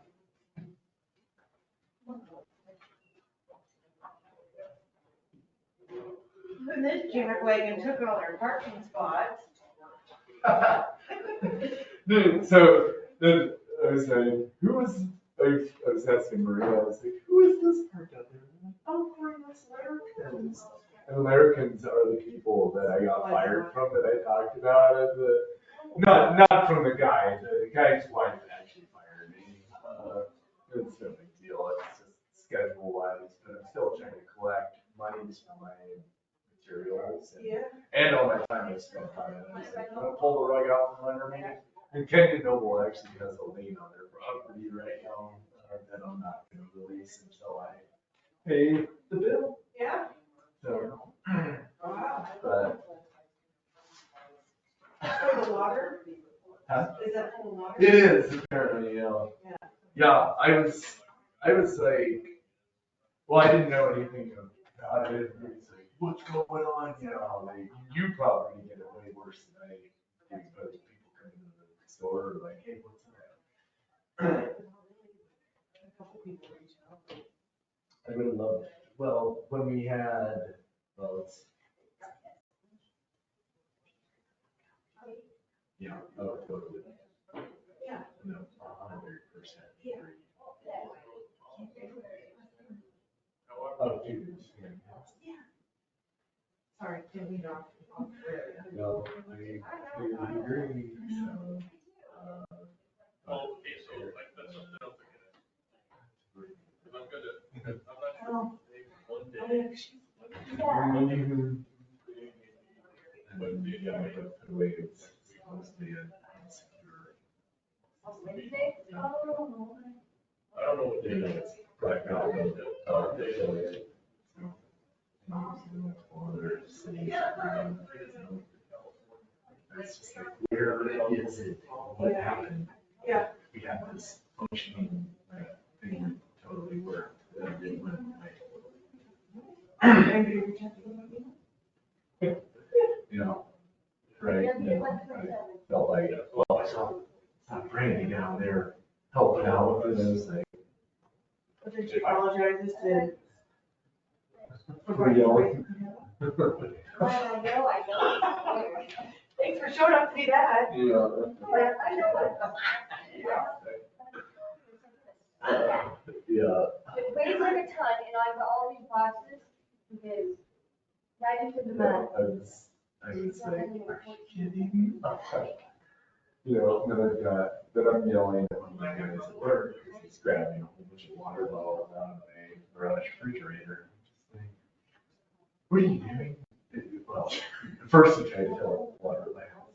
You can't do that. And then he goes and grabs all my water bottles, and I'm just like, what are you doing? He's like, you said I could have all the water I wanted. And I'm just like, you're going to a job site that has fill up out there. He's like, boil your own shit. Were you affected at all? I don't think so. I was just running around all day long. I didn't see the concern until I was like. So, yeah, I'll let you know if I can find it. Anything else? I know that she knows where one of them is at. Nice if they just popped in. The integral, the old one. Yeah. Well, and I'm not signed up for the. I just tried to, it didn't like my address. Yeah, no. Yeah, I just wanted to.